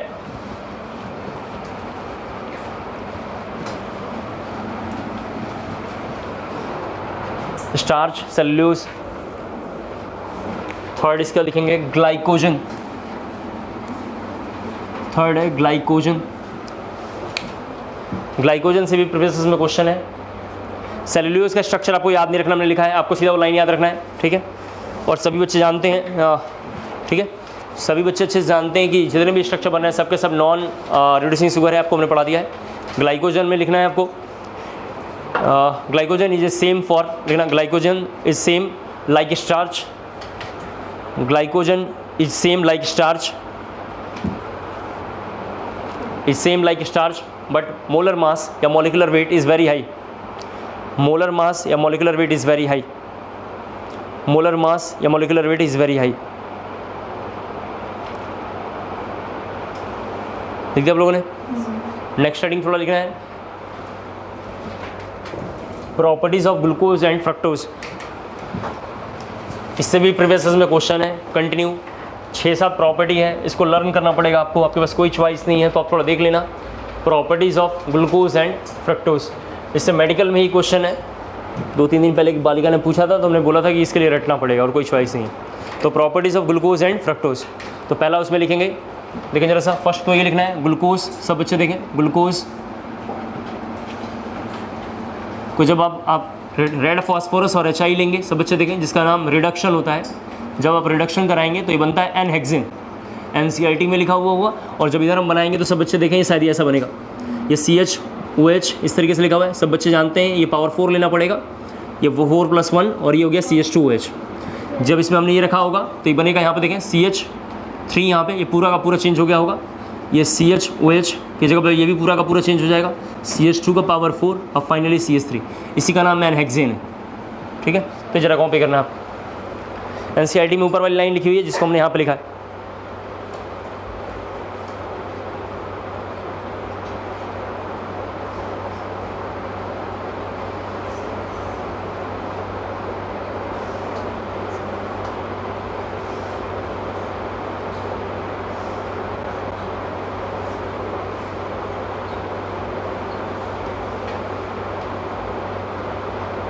ठीक है, लिख दिया लोगों ने.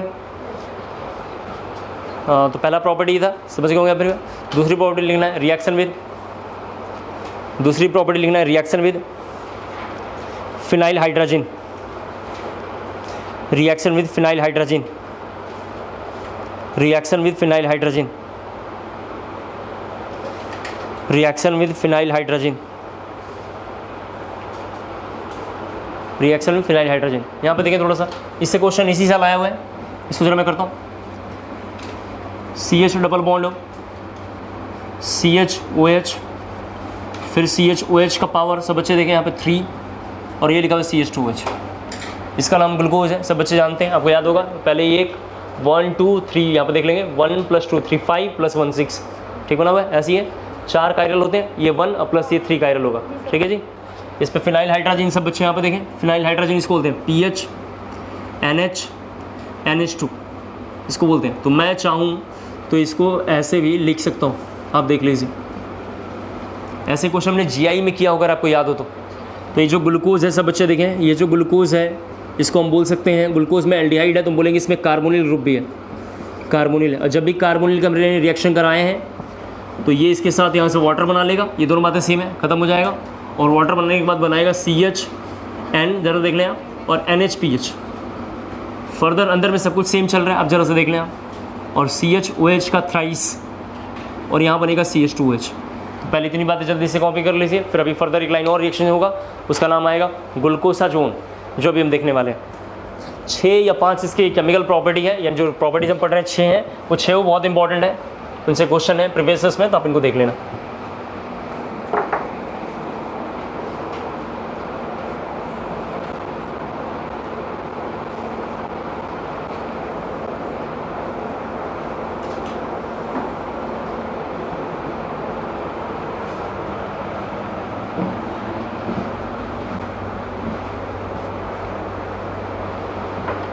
जल्दी से कॉपी कर लें।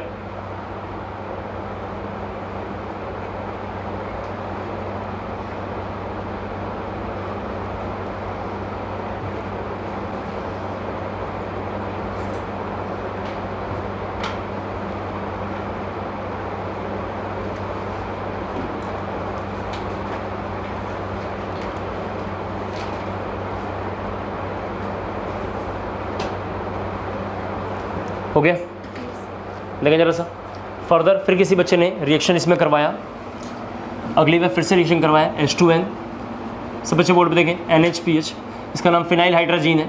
तो फिर ये इसके साथ रिएक्ट करके, सब बच्चे देखें, इसके साथ रिएक्ट करके ये बनाता है CHN, और NHPH तो पहले से था, फिर बनाता है CH double bond N NHPH, और CHOH का पावर थ्राइस, और यहाँ पर लिखा हुआ है CH2OH। मैं आपसे 2 बातें कहना चाह रहा हूँ, कुछ भी याद नहीं करना, सब रिएक्शन फालतू है। एक लाइन में लास्ट का कन्फिग्रेशन कांस्टेंट होगा, ये सब कुछ कांस्टेंट चल रहा है, ये सब कुछ कांस्टेंट होगा।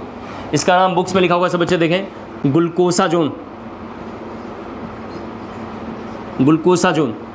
अगर आप ग्लूकोसाजोन है इसी तरीके से फ्रुक्टोज वगैरह से कराएंगे तो ग्लूकोसाजोन से कई बार वर्ड हटा के इसका लिखा होगा ओसाजोन। तो जहाँ प्रीवियस में पूछा हुआ है वहाँ ओसाजोन पूछा हुआ है कि ओसाजोन कैसे फॉर्म होता है, आप ध्यान से देखेंगे यहाँ ओसाजोन छिपा हुआ है, ठीक है, ये नोट करना है जरा सबको। अभी जब मैं पूरा थोड़ा इसको पढ़ा के लाता हूँ, कार्बोहाइड्रेट का पूरा पोर्शन हम कवर कर लेते हैं, तो आपको एक बार बोलूँगा कि जो भी PYQ पेपर आप देख लीजिए, आप देखेंगे लगेगा ऑलमोस्ट सर ने उसकी क्वेश्चन डिस्कस कर दिया, ये हमने एक नोट करना है।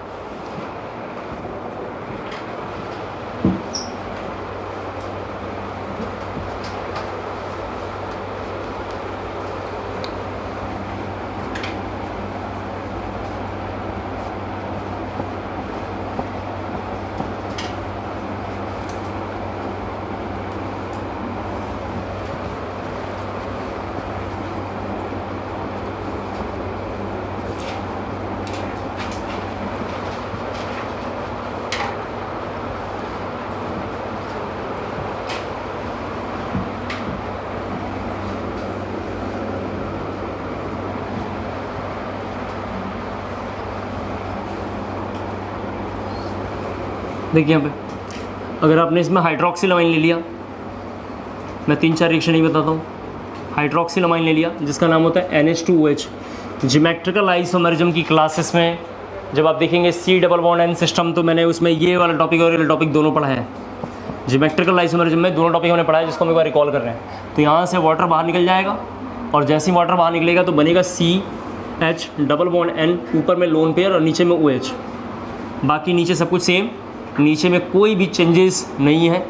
सर नीचे में चेंजेस क्यों नहीं है? क्योंकि ये कार्बोनिल ग्रुप पे सीधा अटैक करता है। ये हो गया।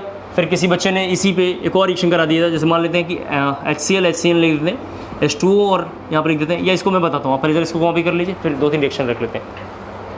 एक होता है AC2O ट्वाइस लिख सकते हैं, AC2O एक्सेस में ले लेते हैं, ठीक है।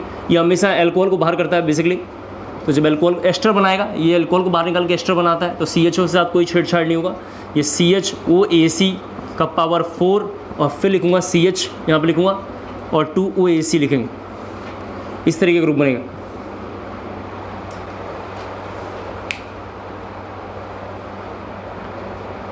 तो सेकंड प्रॉपर्टी हो गया। थर्ड प्रॉपर्टी हमने कर लिया है, 1-2 प्रॉपर्टी और देख लेते हैं।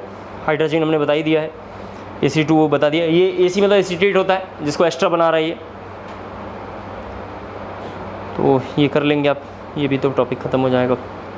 एक रिडक्शन देख लेते हैं ज़रा सा।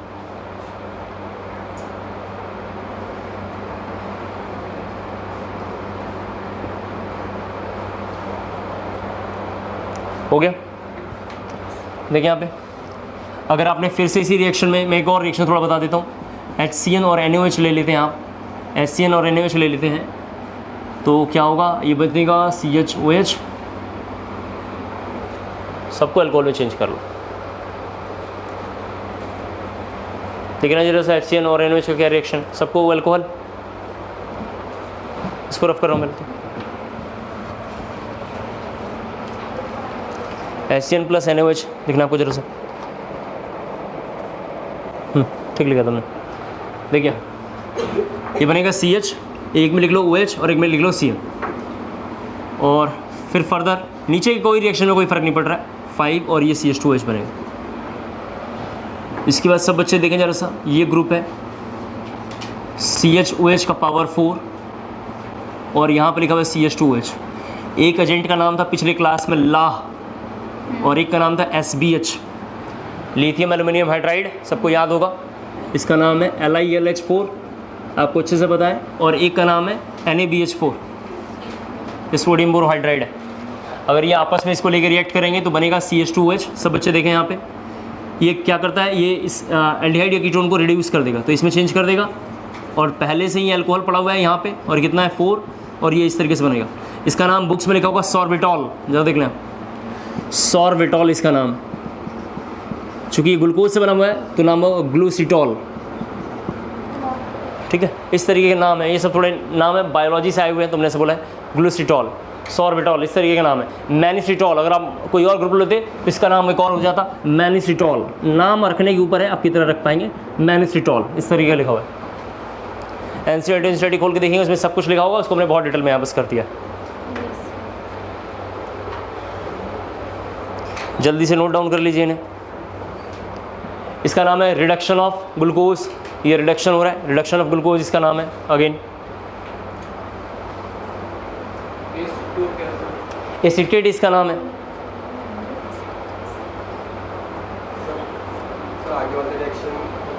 ये इसी का इसका पार्ट है, ये इससे बन रहा है, ये इससे बन रहा है, और ये भी इसी से बन रहा है। तो मैं इसको 3 बार लिखने से बचने के लिए मैंने एक ही जगह लिख दिया, 3 रिएक्शन एक साथ लिख दिया, ताकि आपको भी सेफ जोन में रहे, आपको 3 बार लिखने का काम खत्म रहे।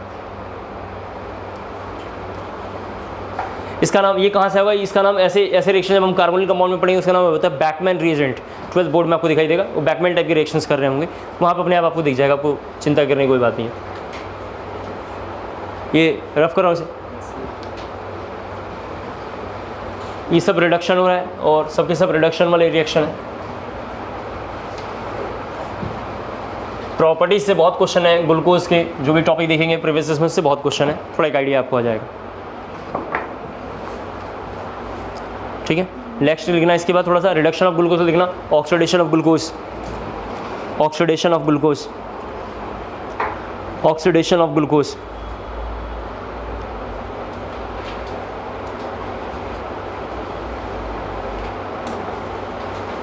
ठीक है, देखिए यहाँ पे अगर आपने ग्लूकोज लिया, यहाँ पर रख लेते हैं, सब अच्छे बोर्ड पे देखें, CH डबल बॉन्ड हो, CHOH और CH2OH। इनमें पहला रिएजेंट जरा सब बच्चे देखें, ये लिखा है Br2 वाटर, ठीक है। दूसरा एक नाम है टॉलेंस रिएजेंट, ठीक है, टॉलेंस रिएजेंट नाम है इसका। तीसरा एक लेते हैं फैलिंग रिएजेंट, ठीक है, ये रिएजेंट के नाम है। कोई रिजेंट वोजेंट आपको याद नहीं करना है, सब फालतू चल रहा है, बस ये लिखा हुआ है। टॉलरेंस रिजेंट को कई बार बुक्स में लिखा हुआ है, यहाँ लिख देता हूँ, एक्वस AgNO3 प्लस NH4OH, तो लिखा होगा। कई बार टॉलरेंस रिजेंट को और लिखा होता है इस तरीके से, AgNH3 का पावर ट्वाइस, और यहाँ पे लिखा होगा 1 प्लस, ठीक है, इस तरीके से लिखा होगा। ये भी सब टॉलरेंस रिजेंट है, कुछ भी लिख दो इधर जाके। तो इधर जब जाके हम देखेंगे तो ये बनेगा यहाँ पे आके COOH, इस तरीके से बनेगा, इसका ये प्रोडक्ट बनने वाला है, ये इसका प्रोडक्ट, ठीक है। लेकिन अगर आपने यहाँ पे स्ट्रॉन्ग ऑक्सीडाइजिंग एजेंट रख दिया, ये भी ऑक्सीडाइजिंग एजेंट है, इस सबके सब ऑक्सीडाइजिंग एजेंट हैं, जितने हैं सबके सब ऑक्सीडाइजिंग एजेंट हैं। लेकिन अगर आपने स्ट्रॉन्ग ले लिया लाइक HNO3, लाइक KMNO4, इनमें से कुछ भी ले लेते हो, तो ऊपर को तो एसिड में चेंज करेगा ही करेगा, नीचे को भी एसिड में चेंज कर देगा। ये पावर थ्राइस की जगह पे 4 है जी, इसको नोट करना, ये 4, और ये इसको भी एसिड में चेंज कर देगा, ये कॉपी करना आपको।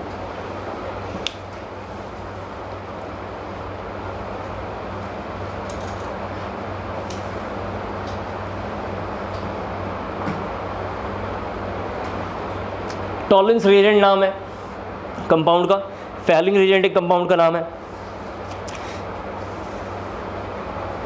ये बाकी कर दिया इसमें से, ये भी टॉपिक बता दिया आपको।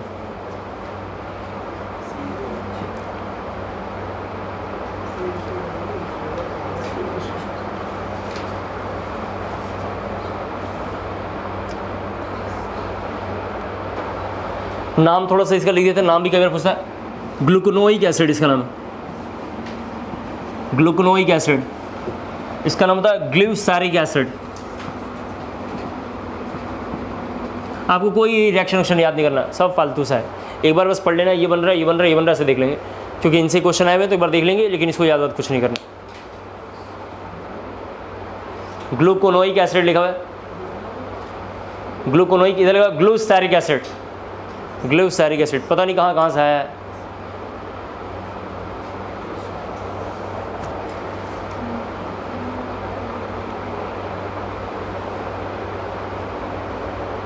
ये ऑक्सीडेशन है, इसके पीछे जो लिख रहे थे रिडक्शन था, तो ऑक्सीडेशन ऑफ ग्लूकोज हम बोल सकते हैं। और लास्ट लिखेंगे रिएक्शन विद एसिड डेरिवेटिव्स, ठीक है, लास्ट लिखेंगे reaction with acid derivatives, reaction with acid derivatives, reaction with acid derivatives, इसको रफ करता हूं मैं, रिएक्शन विद एसिड डेरिवेटिव्स। यहाँ सब लोग देखें, आपने CH डबल बॉन्ड O ले लिया, CHOH का पावर 4 लिया, और CH2OH ले लिया। आपने एसिड डेरिवेटिव लाइक ले लिया, CH3C double bond O Cl।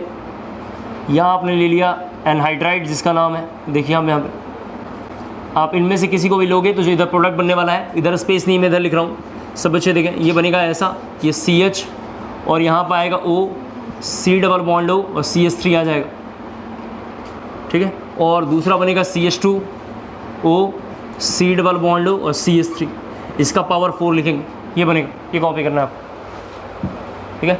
ये पार्ट पार्टिसिपेट करेगा, इधर का ये पार्ट पार्टिसिपेट कर रहे हैं आप, बाकी rest are the by products. By products chemistry में नहीं लिखते, काम का नहीं है। इसका लिखना है रिएक्शन विद एसिड डेरिवेटिव्स, ये दोनों एसिड से बने हुए हैं, रिएक्शन विद एसिड डेरिवेटिव्स।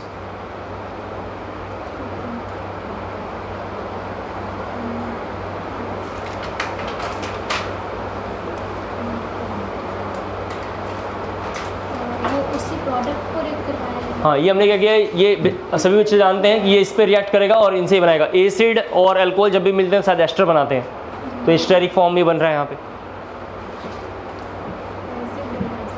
ठीक है। रिएक्शन विद एसिड डेरिवेटिव्स हमने लिखा था, कर लेंगे सारे, इधर सब कुछ आसान है, देख लेना।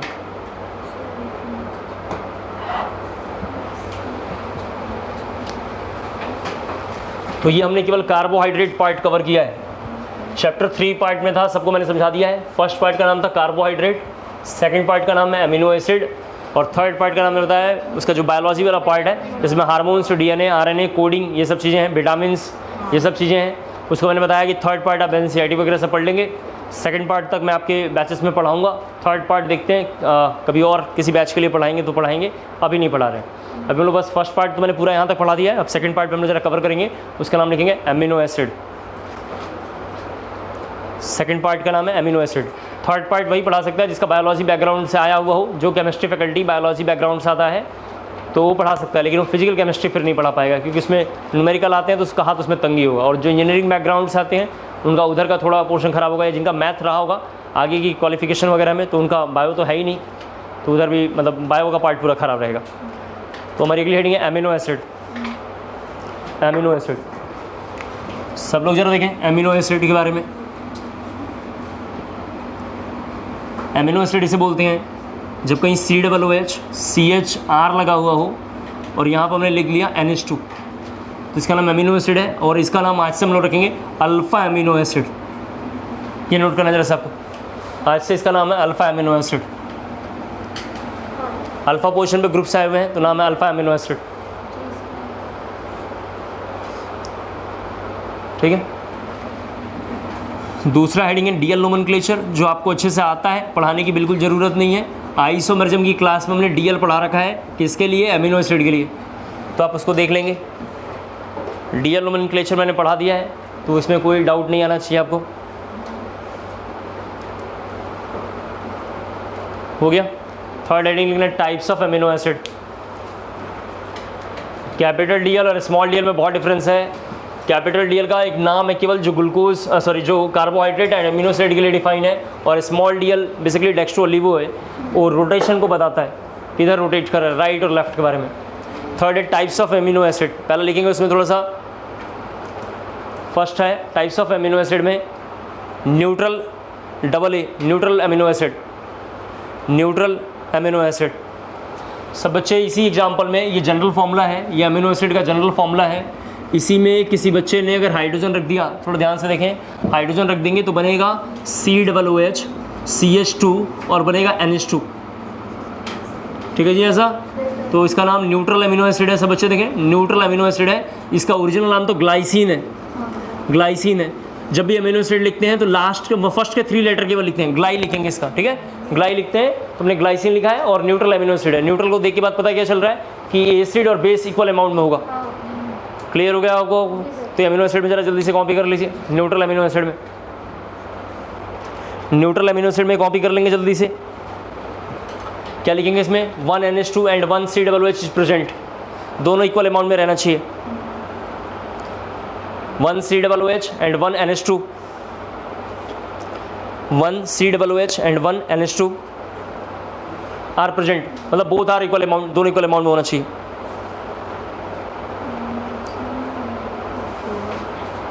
ठीक है। इसका सेकंड लिखेंगे acidic amino acid.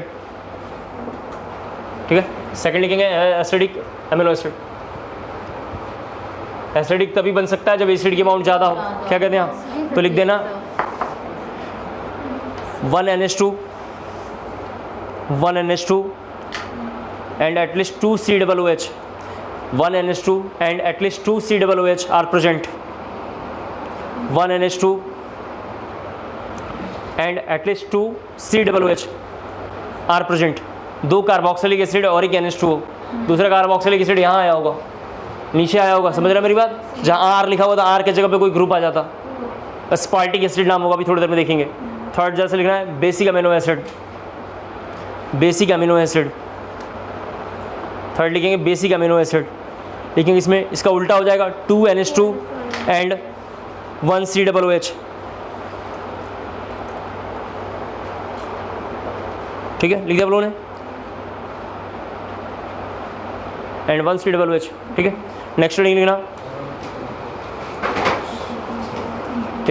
General formula of amino acid. अगली हेडिंग लिखना general formula of amino acid.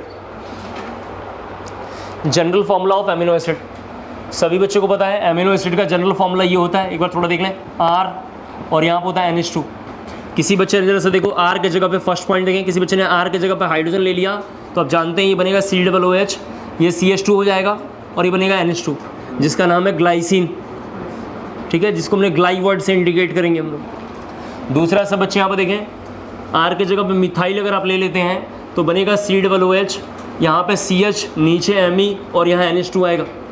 देखिए आप, इसका नाम है अलालीन, ठीक है, ALA लिखेंगे, अलादीन नहीं है ये लिखना, उसी टाइप का है, और क्या कर सकते हैं ये, जो बायो वाले पढ़ते हो तो सब अच्छे से पढ़ते हैं, ये लिखेंगे। इसके बाद यहाँ पर लिखा हुआ C OH, यहाँ पे CH, ये कंटिन्यू 2 कार्बन हो गया, और यहाँ पे NH2, ठीक है, इसका नाम है वैलीन, वैल वर्ड लगाएंगे इसका। 4 जरा से देखें, R के जगह पे C ये लिखा हुआ है, यहाँ पे C OH, यहाँ पे लिख दिया CH, और कंटिन्यू इस तरीके से कार्बन है, इस तरीके का, दूसरे कार्बन पे ये लगाएंगे और NH2 आया, इसका नाम है आइसो, इसका नाम लिखो ल्यूसीन, इसका नाम है ल्यूसीन। और R के जो 5 यहाँ पर लिख देता है जरा सा, 5 R के जगह पे C कंटिन्यू फिर से लिखा हुआ है, तो ये बनेगा C CH, कंटिन्यू 3-4 कार्बन पहले पे ये लगा हुआ है, और NH2, इसका नाम है आइसोल्यूसिन। और इसके अलावा और होते हैं, NCERT में लिखा हुआ है, लेकिन वो काम का नहीं है, इन्हीं से ज़्यादा क्वेश्चन रहेंगे, इसको याद रख लेंगे गावली नाम से, इसको याद रखेंगे गावली, यहाँ लिखा पड़ा हुआ है, glycine, alanine, valine, leucine, isoleucine, ठीक है, इस तरह याद रखेंगे। बाकी आपको बायोलॉजी में सर डिटेल में पढ़ाएंगे, क्या होता है, कैसे होता है, वो सब आपको वो लोग पढ़ाएंगे, वो सब हमारे काम का नहीं है।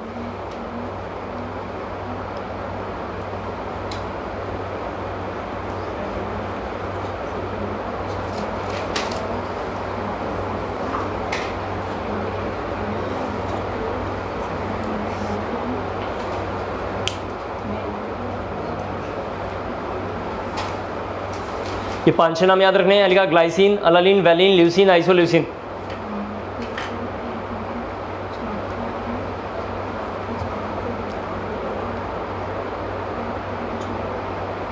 एमिनो एसिड से 3 क्वेश्चन फिक्स है, तो एक बार जरा मैं बताया आपको DL, आप देख लेंगे।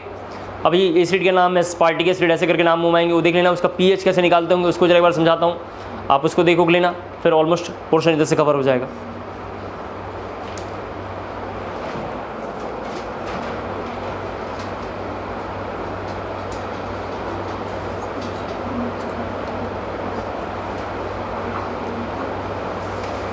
हो गया?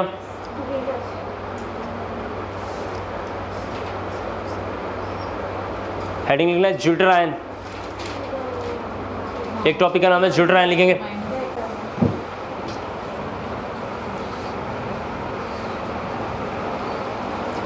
Zwitter, ZWITTER, ज्यूटरायन, ज्यूटरायन। इसको बंद कर देना आप,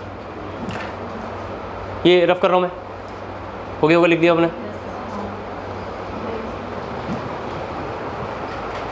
ये सब NCERT में बहुत तरीके, आप जानते हैं अमीनो एसिड 20 टाइप का होता है, 10 इसेंशियल, 10 नॉन इसेंशियल, उसी में से हमने कुछ उठा के लिखा है, ठीक है। वो सब किसी काम का नहीं है, केमिस्ट्री में वो सब बायोलॉजी में आता होगा, यहाँ किसी काम का नहीं, वो सब फालतू है। तो उसको बढ़िया से पढ़ लेंगे, जितने बस 5-6 काम के थे हमने एक जगह लिख दिया है। फिर हमने लिखा है ज्यूटरायन, ज्यूटर का मतलब ये एक लैंग्वेज है, ग्रीक या यूरोपियन लैंग्वेज है, जिसका मतलब होता है 2, ठीक है। तो ज़रा देखिए यहाँ पे सब बच्चे, अगर हमने ग्लाइसिन लिया, यहाँ देख लीजिए ग्लाइसिन ये बना हुआ है, और ग्लाइसिन को हमने वाटर में डाल दिया।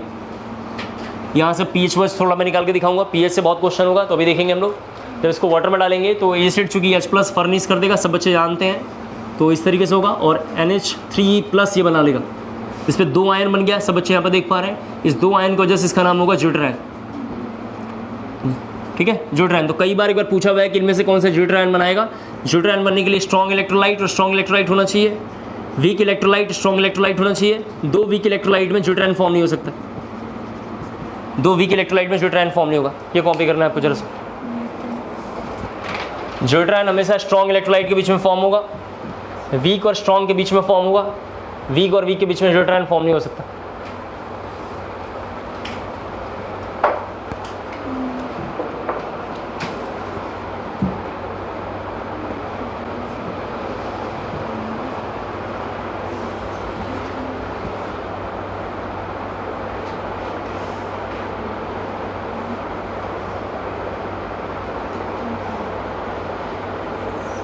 ज्यूटर का मतलब होता है डाईपोलर आयन, यानी 2 आयन हो, डाईपोलर का तो 2 आयन हो।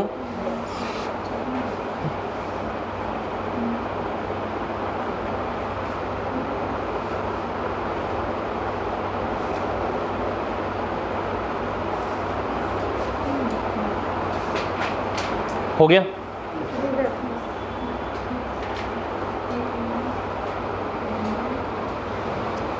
लिखना है स्ट्रक्चर ऑफ अमीनो एसिड। अगली हेडिंग है structure of amino acid. Structure of amino acid in different pH. Structure of amino acid in different pH. Structure of amino acid in different pH. Structure of amino acid in different pH. लिखना है at low pH, at low pH,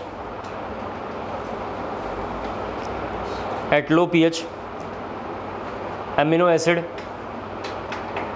acid is placed in electrical field, is placed in electrical field, then it will migrate, then it will migrate towards cathode, towards cathode, towards cathode,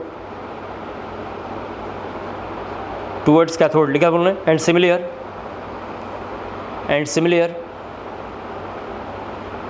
similar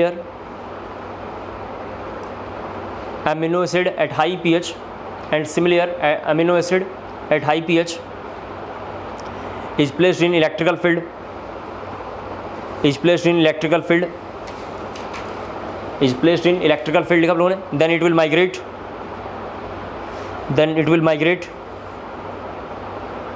then it will migrate towards क्या लिखोगे? Anode, towards anode, towards anode लिखा आप लोगों ने। सब बच्चे यहाँ देखें जरा सा,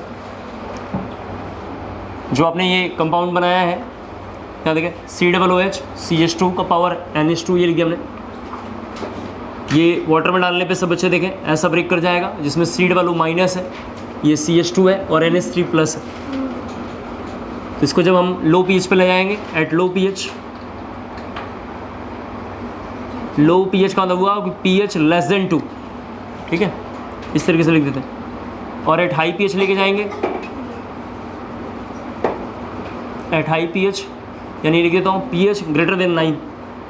सब बच्चे जानते हैं पीएच कम होता है तो एसिडिक स्ट्रेंथ के या एसिडिक स्ट्रेंथ बढ़ता है, ठीक है जी। और यहाँ पीएच बढ़ रहा है, सब बच्चे देखें ये पीएच बढ़ रहा है, मतलब लो पीएच का मतलब ये लिख देता हूँ ऐसा, लो पीएच का मतलब ये लाइन हो गया, सही है सर। अब पीएच बढ़ेगा तो एसिडिक स्ट्रेंथ क्या होगा? कम होगा, ठीक है। अब जरा देखें लो, इसको पहले कॉपी कर लो, फिर जरा बताता हूँ, 2 लाइनें और लिखनी है बस, इसका आइसो इलेक्ट्रॉनिक पॉइंट डिफाइन करना है।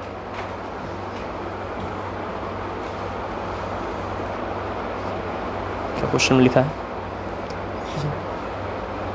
लो पीएच पे electrical field then migrate towards cathode, ठीक है। तो लो पीएच पे कैथोड के लिए तो कैथोड का साइन चेंज होगा, तो हम ऐसे लिखेंगे NH3+ CH2 और COOH। और हाई पीएच पे उल्टा होगा तो ये लिखेंगे COO- CH2 और NH2 लिखेंगे।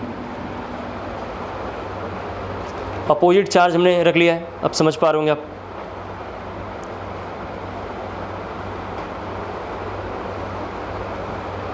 एक डेफिनेशन पूछा हुआ है प्रीवियस इसमें, तो उसको जरा लिख लेते हैं। आइसो इलेक्ट्रॉनिक पॉइंट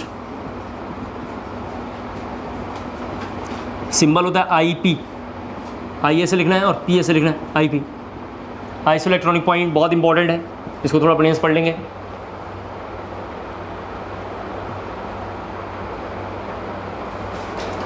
सात क्वेश्चन तो पीएच का है, 2 पेप्टाइड बॉन्ड्स के क्वेश्चन है इसमें।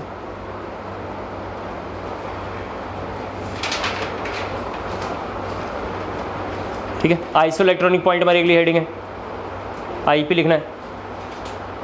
आइसो इलेक्ट्रॉनिक पॉइंट नाम से पढ़ के पता चल रहा है एक ऐसा इलेक्ट्रिक पॉइंट है ये जहाँ पे सब कुछ क्या हो, 0 या सेम हो, सेम ना सा सेम हो, और सेम कभी हो सकता है जब 0 पहुँच जाए।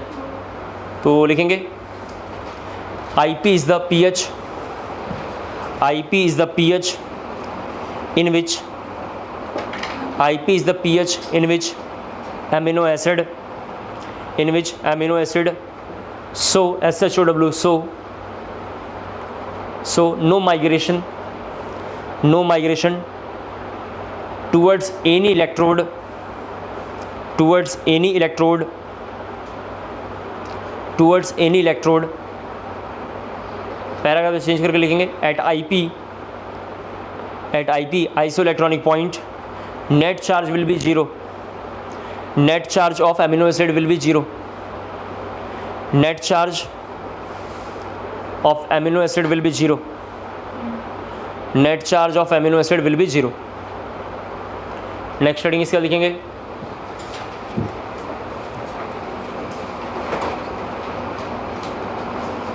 ठीक ना, pH of isoelectronic point.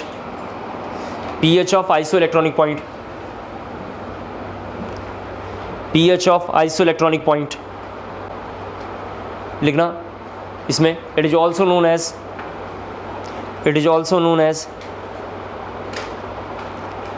It is also known as pH of zwitterion. pH of zwitterion. pH of zwitterion. ठीक है, पहला उसमें लिखेंगे, फर्स्ट केस 1 लिखना न्यूट्रल एमिनो एसिड. केस 1 लिखना न्यूट्रल एमिनो एसिड. केस 1 लिखना न्यूट्रल एमिनो एसिड. ये line उसमें थोड़ा लिखना है आपको. न्यूट्रल एमिनो एसिड में पहले जल्दी से ये लाइन लिखना है आपको.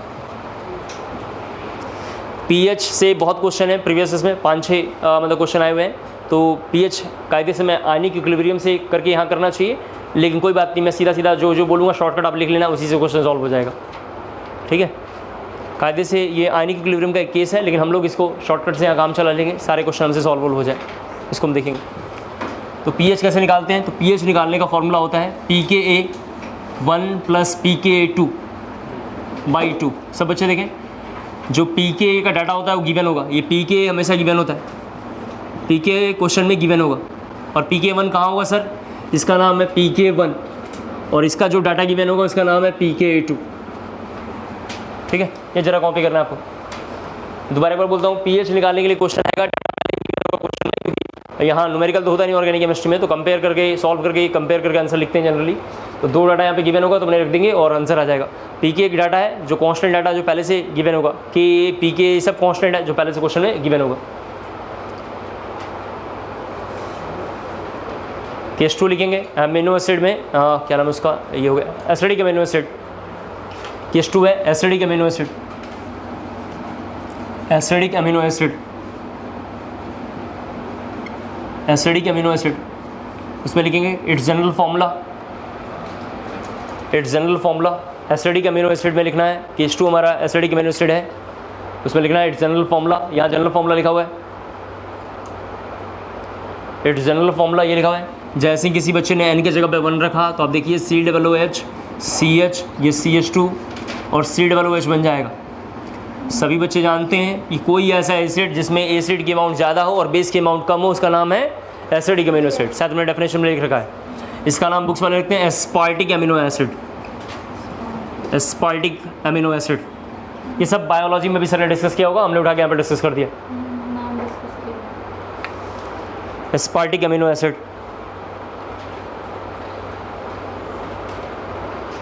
सिंबॉलिक बुक्स में लिखा हुआ है, सिंबॉलिक इज द ASP. मैंने आपको बताया कि फर्स्ट 3 लेटर लेकर आते हैं तो ASP. जब देखें इसके बाद n के जगह पर अगर आपने 2 ले लिया, सब बच्चे देखें n के जगह पर आपने 2 ले लिया तो बनेगा COOH CH. यहाँ पे ये NH2 पहले से है, ये CH2 का पावर 2 COOH हो जाएगा. ग्लूटामिक एसिड इस तरीके का नाम होता है इसका, ग्लूटामिक एसिड. ग्लू वर्ड्स इसको लिखेंगे हम लोग, ग्लूटामिक एसिड. एस्पार्टिक एसिड बहुत फेमस है, इससे बहुत क्वेश्चन है, बाकी इनसे नाम के बराबर क्वेश्चन है, नाम के बराबर.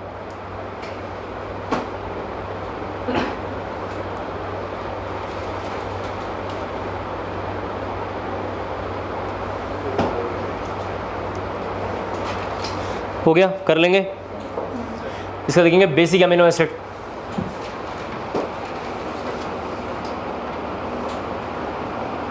इसका देखना बेसिक अमीनो एसिड.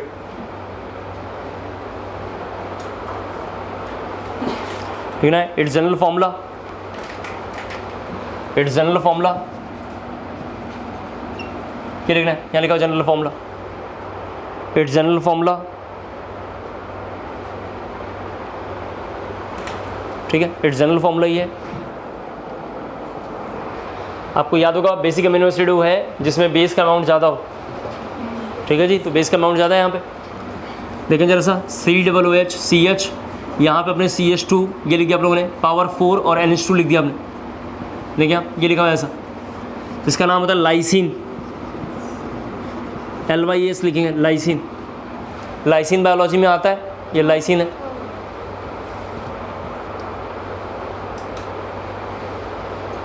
और पता नहीं किस काम में आता है ये सब नहीं पूछेंगे, क्योंकि सर को ही पता नहीं है, दूसरे को क्या पता है, जो है सच वो एक्सेप्ट कर लेना चाहिए, नई आइडिया अपने को।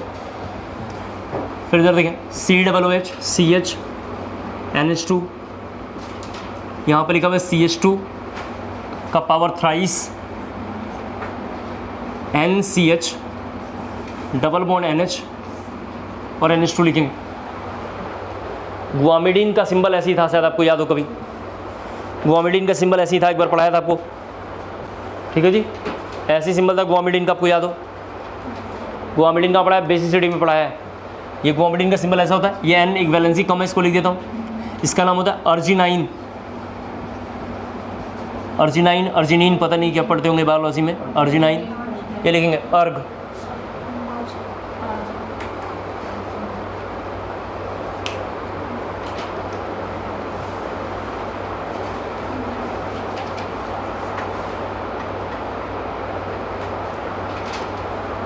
ठीक है, 10 मिनट और आपका समय लेंगे, चिंता मत करिए आप। देखना इसका थोड़ा सा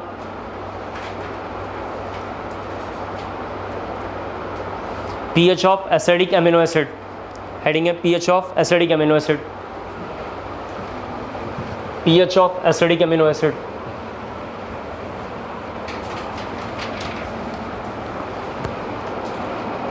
इसको जल्दी से कॉपी कर लीजिए आप लोग। और क्या रह रहा है, टॉपिक जल्दी दिखाना।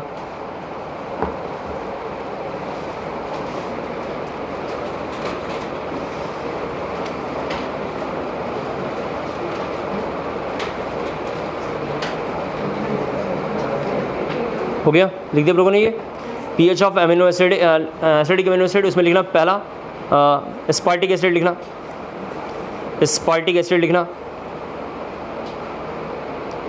Aspartic acid.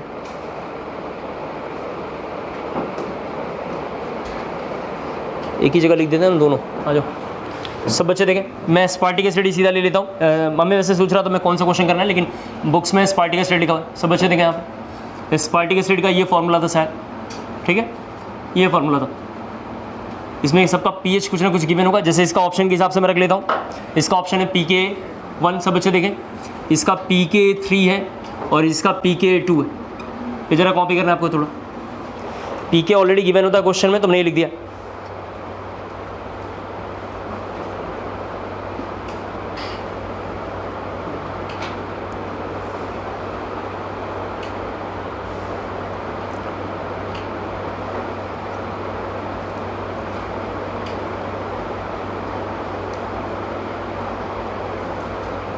हो गया, ठीक है प्रोग्राम।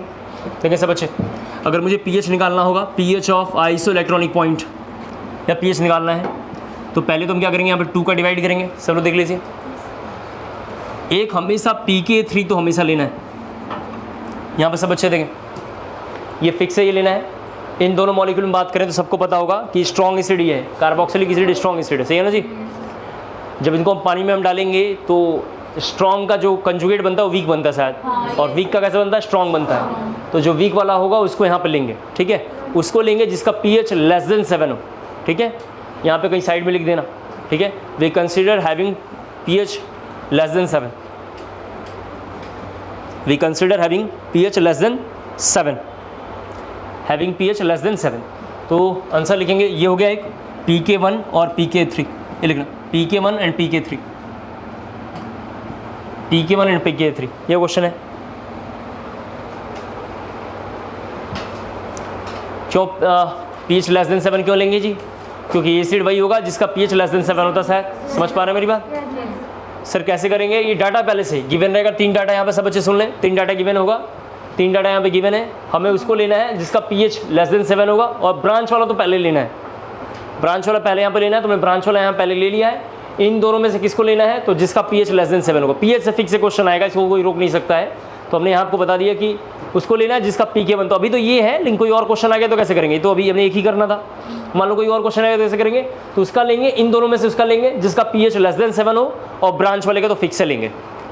तो ब्रांच वाला तो आना ही है ना, ऐसा आप देखेंगे जो अमीनो एसिड हमने लिखा था, एसिडिक अमीनो एसिड, उसमें ब्रांच तो आता ही है, क्या कहते हैं आप लोग, तो ये तो फिक्स हो गया, और इन दोनों में से उसको लेंगे जिसका pH हैविंग लेस देन 7 है। शायद क्लियर हो गया होगा। लिखना है इसका दूसरा heading, pH of basic amino acid, pH of basic amino acid, pH of basic amino acid. तो मैं इसी को जरा चेंज कर लेता हूँ, ये CH2 का पावर 4 और NH2, ये लिखना है जरा सबको।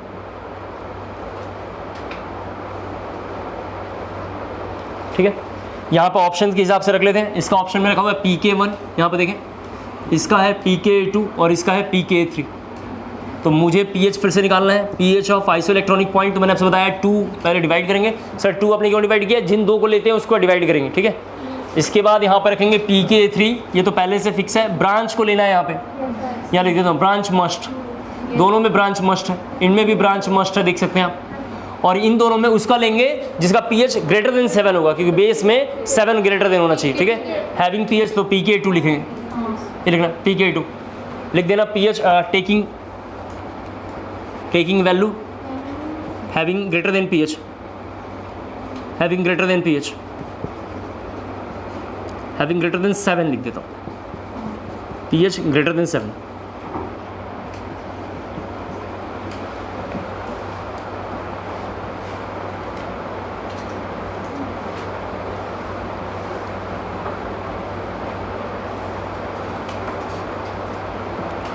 कर लेंगे साथ, लिखना है। इसके बाद अगली एक लाइन लिखेंगे,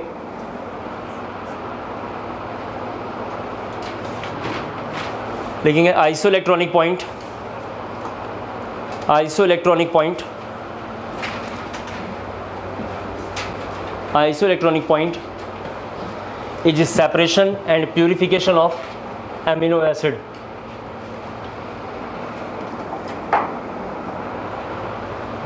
isoelectronic point is separation and purification of amino acid.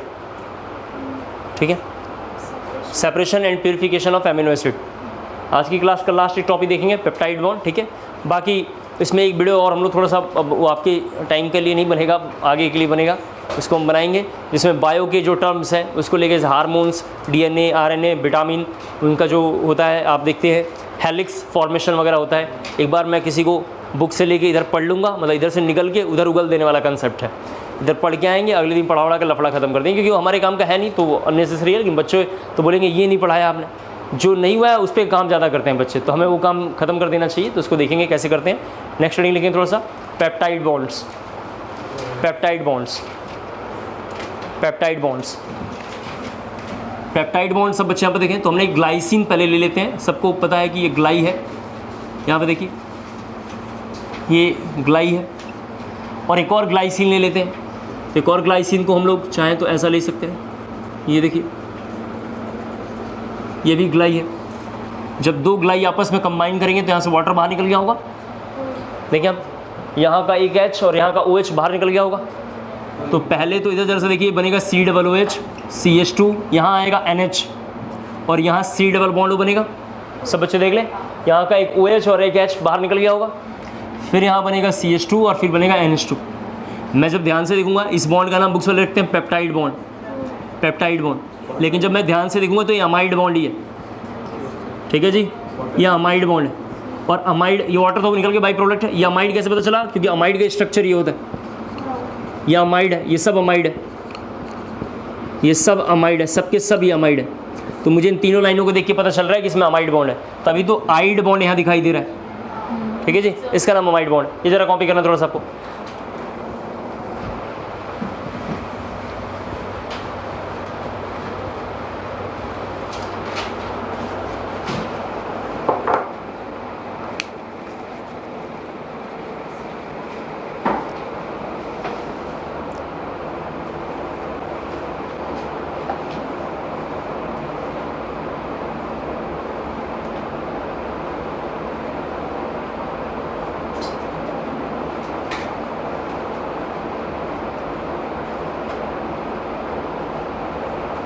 हो गया।